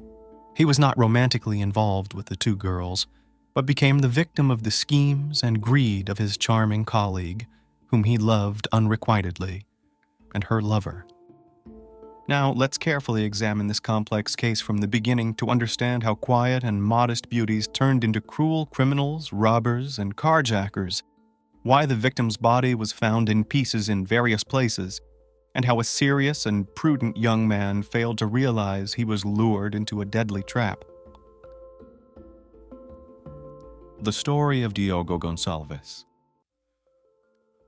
Diogo Gonalves was born on July 17, 1999, in the picturesque resort town of Albufeira, located in the south of Portugal. He was the only child of a simple and relatively modest family. His parents ran a small souvenir shop, so their well-being depended directly on the season and the number of tourists visiting the town. Diogo grew up modest, polite, and friendly. He did well in school, was interested in computers from a young age, and dreamed of a career in programming. People spoke of him as an open, sociable young man with many friends, both in and outside of school. He disliked being alone. Hence, he always sought the company of family or friends. After finishing school, the young man enrolled in a computer academy, but since the education was quite expensive, he also took a part-time job at a fast food restaurant to help his parents and partially pay for his education. Diogo had already established himself as a hardworking and very reliable employee who could be counted on in every way. In early 2017, tragedy struck the Gonalves family. The family head suffered a severe stroke, which left him balancing on the brink of life and death for several weeks. When his condition stabilized, the man remained incapacitated for a long time and was under constant medical supervision. But misfortune does not come alone, and while the father fought for his life, his wife was struck by a car on her way to the hospital. The incident happened suddenly at a pedestrian crossing. As the woman reached the middle of the road, a car appeared out of nowhere at high speed, literally throwing her into the air, and without even braking, sped away. The impact was so forceful that the victim was thrown a dozen meters, sustained an open head injury, and had no chance of survival. Medics arrived within minutes, but they could only declare her death. The driver responsible for the fatal accident was detained the next day, but despite the clear evidence of his guilt, a long and complicated legal battle ensued. as the man had hired a competent lawyer. The unfortunate Diogo, not yet 18, was left completely alone. At that moment, his aunt, the sister of his father, arrived in Albufeira and offered to become the guardian of the teenager and to care for her bedridden brother. However, the relationship between the aunt and her nephew was far from perfect. The authoritative woman dictated her rules, which the young man greatly disliked, and as soon as he reached adulthood, he immediately moved to a rented apartment. Unrequited love. In 2018, a young software specialist was interning at one of the largest tourist spas in the region. His skills and abilities were highly regarded by the management, and he was offered a permanent position with a stable income. Additionally, the sociable, open, and friendly young man quickly integrated into the team and formed friendships with his colleagues. Diogo conscientiously performed his duties and was always ready to help others. At this spa center worked an attractive young woman named Maya Millete, towards whom the new IT specialist developed tender feelings. He began to court her cautiously, but for the most part, the colleague ignored his advances. Nevertheless, she communicated with him willingly, accepted gifts, but responded to all date invitations with refusals or quickly changed the subject. Diogo unknowingly fell deeply in love with this petite, dark-haired beauty, who held a rather untraditional position as a security service employee. Maria combined strength and femininity. She was approachable yet unattainable, and the young man couldn't resist her. This was his first true love, which proved to be fateful for him. Maria, the complicated Maya Millete, a year older than Diogo, was also a native of Albufeira and came from a very modest family. She never knew her biological father, as he left when she was very young and subsequently showed no interest in her fate or provided financial support. Maria was raised by her mother and grandmother, but her grandmother passed away a few years ago, and her mother was diagnosed with a severe mental disorder and placed in a specialized clinic. From a young age, Maria understood that she could only rely on herself, and thus she strived to make her way in life. She was seriously involved in sports from school, strong and physically developed, while maintaining a delicate and graceful appearance. In high school, she took up jiu-jitsu and even earned a blue belt. Millete dreamed of a career in law enforcement, but due to her mother's mental condition, she was denied admission to the police academy, which greatly upset her. Instead, she underwent special training, becoming a professional security officer, and was accepted into the security department of the spa center. Maria's salary barely covered the essentials, as she had to pay for the treatment and care of her ailing mother, whose condition was deteriorating. Nonetheless, the young woman did not despair. She remained optimistic about the future and was kind and friendly with those around her. However, the infatuated Diogo misinterpreted her politeness as reciprocal interest. He even turned down a promising job offer in the capital because he hoped to win Maria's love and did not want to be away from her. The young man spent a third of his salary on his beloved, buying her gifts and taking her to restaurants and amusement parks. They soon appeared to be a happy couple, yet throughout their time together, Maria never once allowed him a kiss. However, as it turned out, her reserve was not due to excessive modesty or shyness. One day, Diogo stumbled upon a short video on social media where his beloved was hugging and kissing another girl. It turned out she had been in a romantic relationship with 23-year-old Mariana Fanesco for over a year. Devastated, Diogo confronted Maria, asking why she had not been upfront with him, but she replied that she preferred to keep her personal life private. Despite such a revelation, Gonalves continued his courtship, never giving up hope that one day she might reciprocate his love. The greed for easy gain Mariana Fanesco also came from a humble background and received no financial support from her family. She graduated from a nursing college and worked as a basic nurse at a local hospital. She and Maria dreamed of renting a place together to live, but their modest incomes and the need to support their families made this impossible. In January 2020, When Diogo once again invited Maria to dinner at a restaurant, he mentioned that the court case against the driver who fatally struck his mother had just concluded. The driver was found guilty and ordered to pay a substantial compensation of 100,000 euros, which had been transferred to Diogo's account that very day. Diogo spoke about it dispassionately, even with sadness, as no amount of money could bring back his closest person, and he didn't notice Maria's eyes light up when she heard the news. From that moment, their relationship unexpectedly progressed to a new level for Diogo. Maria began showing interest in him and even tenderly held his hand during walks, something she had never done before. Gonçalves couldn't believe his luck, feeling as though his deepest dream was coming true, but he did not ponder why this was happening or what caused such sudden and drastic changes in Maria's behavior. He simply enjoyed the moments, believing Maria's feelings for him were genuine. In reality, as soon as Malvero learned about the money Diogo had received, she shared the news with Finesco, and together they started planning how to seize these funds. Initially, they needed to make Diogo believe that Maria had finally noticed him as a man and reciprocated his affection. Then, the women planned to use either deceit or force to take the money from the young man and escape to another country, where they could start a new life with the stolen funds. A romantic evening turns into a brutal encounter. One day, Maria approached Diogo unexpectedly and suggested spending a romantic evening together. She mentioned that perhaps their relationship could reach a new level, that they could become a couple, and that something might develop between them. At that moment, Diogo was truly happy, and the sudden changes in the girl's behavior did not alarm him. He believed in the sincerity of her feelings. The long-awaited meeting was set for the evening of Friday, March 20th, 2020, at Diogo's rented apartment. The young man himself prepared dinner, set a table for two, bought flowers and a small gift for his beloved. Maria arrived around 8 o'clock in the evening.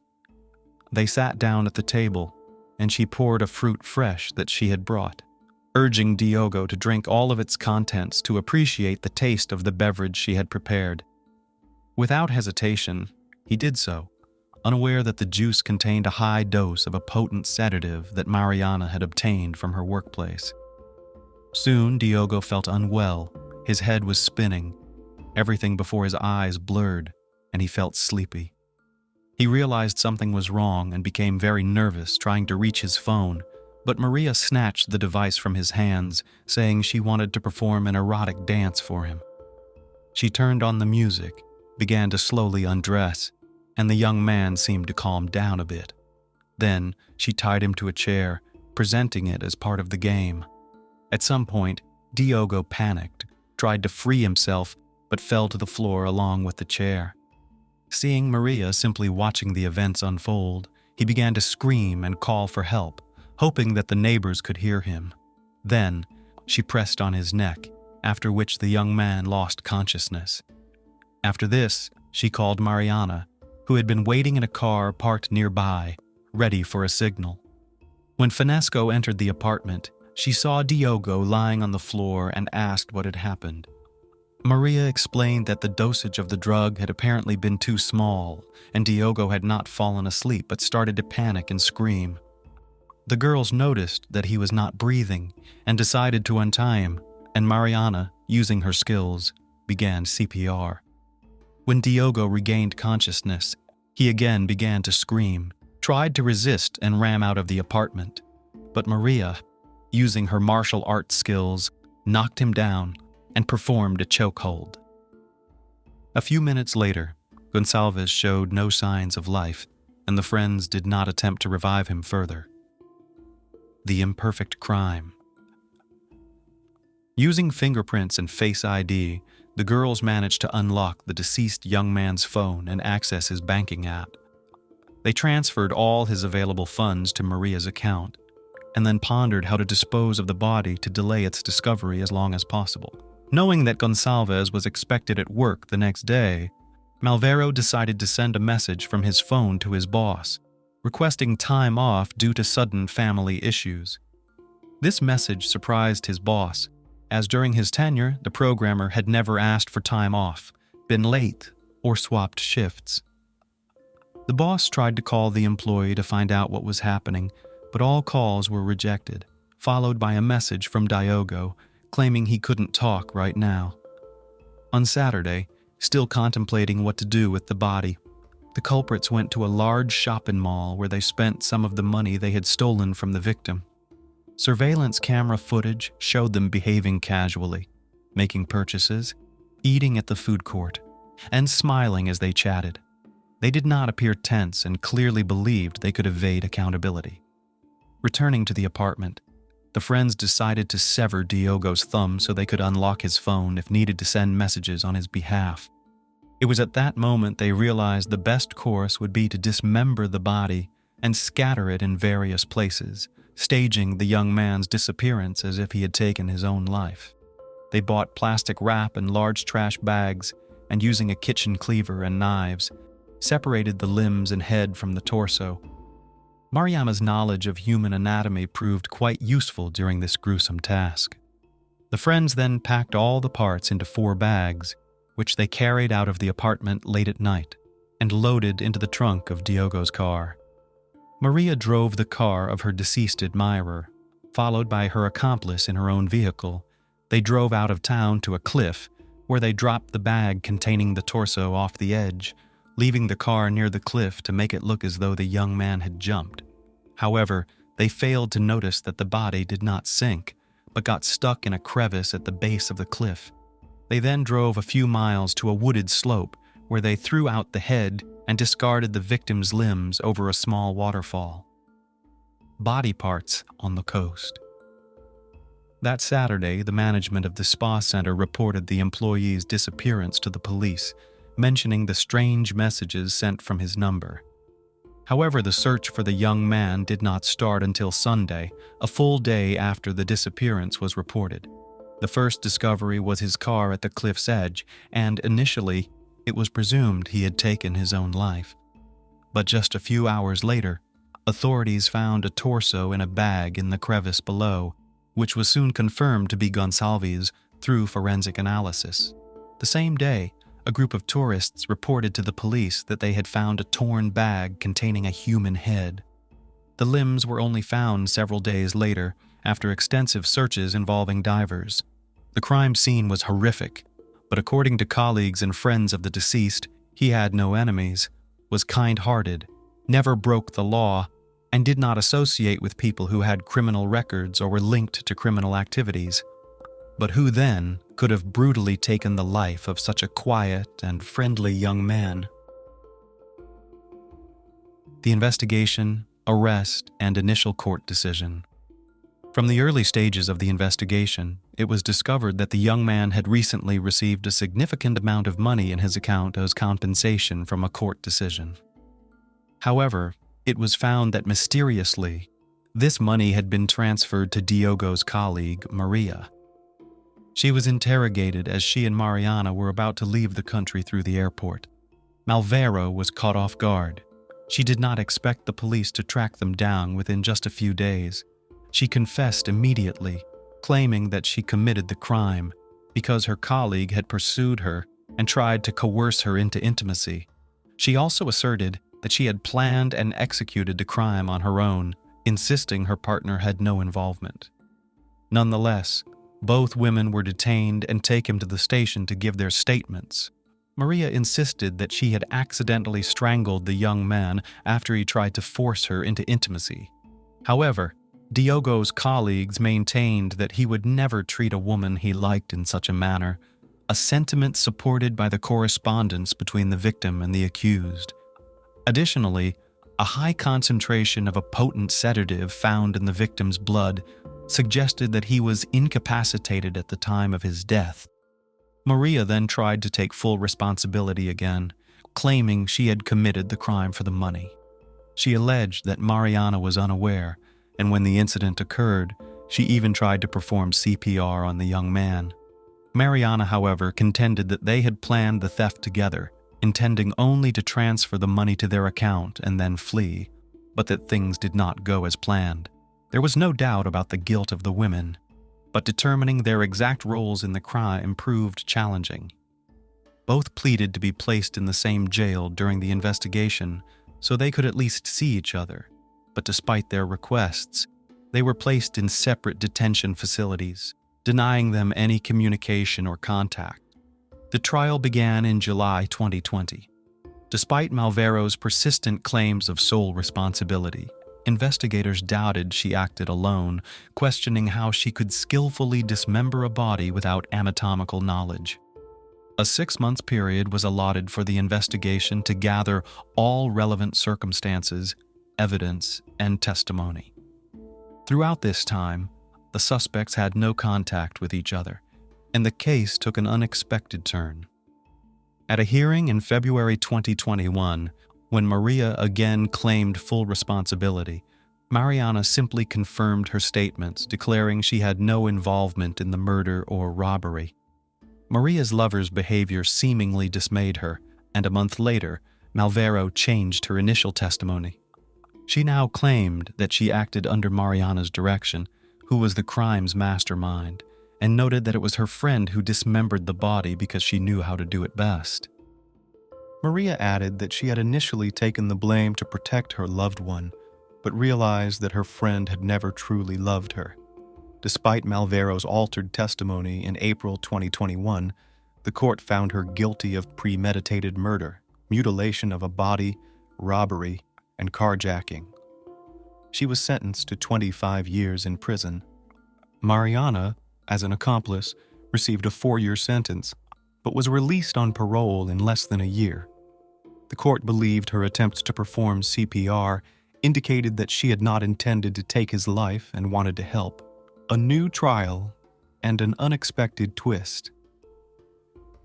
After being released, Mariana Finesco agreed to give an interview to a local TV channel, a decision that proved to be a grave mistake.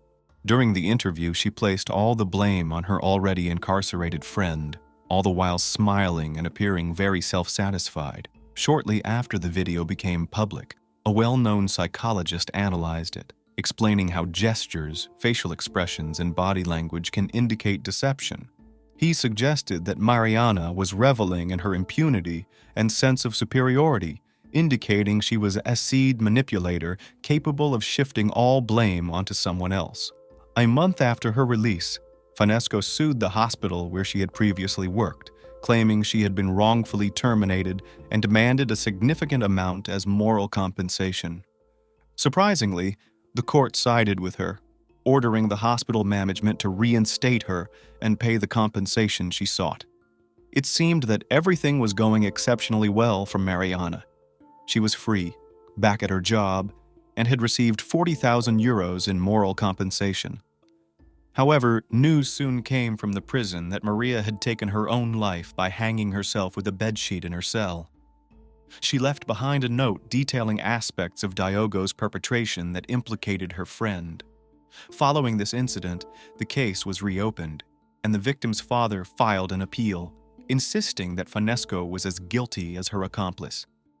The Supreme Court only delivered the final verdict in June 2023, finding Mariana guilty of planning and carrying out the murder of Gonalves, as well as dismembering his body and carjacking. Ultimately, she was sentenced to 25 years in prison without the possibility of early release. Since then, she and her lawyer have attempted to file appeals twice, but so far all their appeals have been rejected.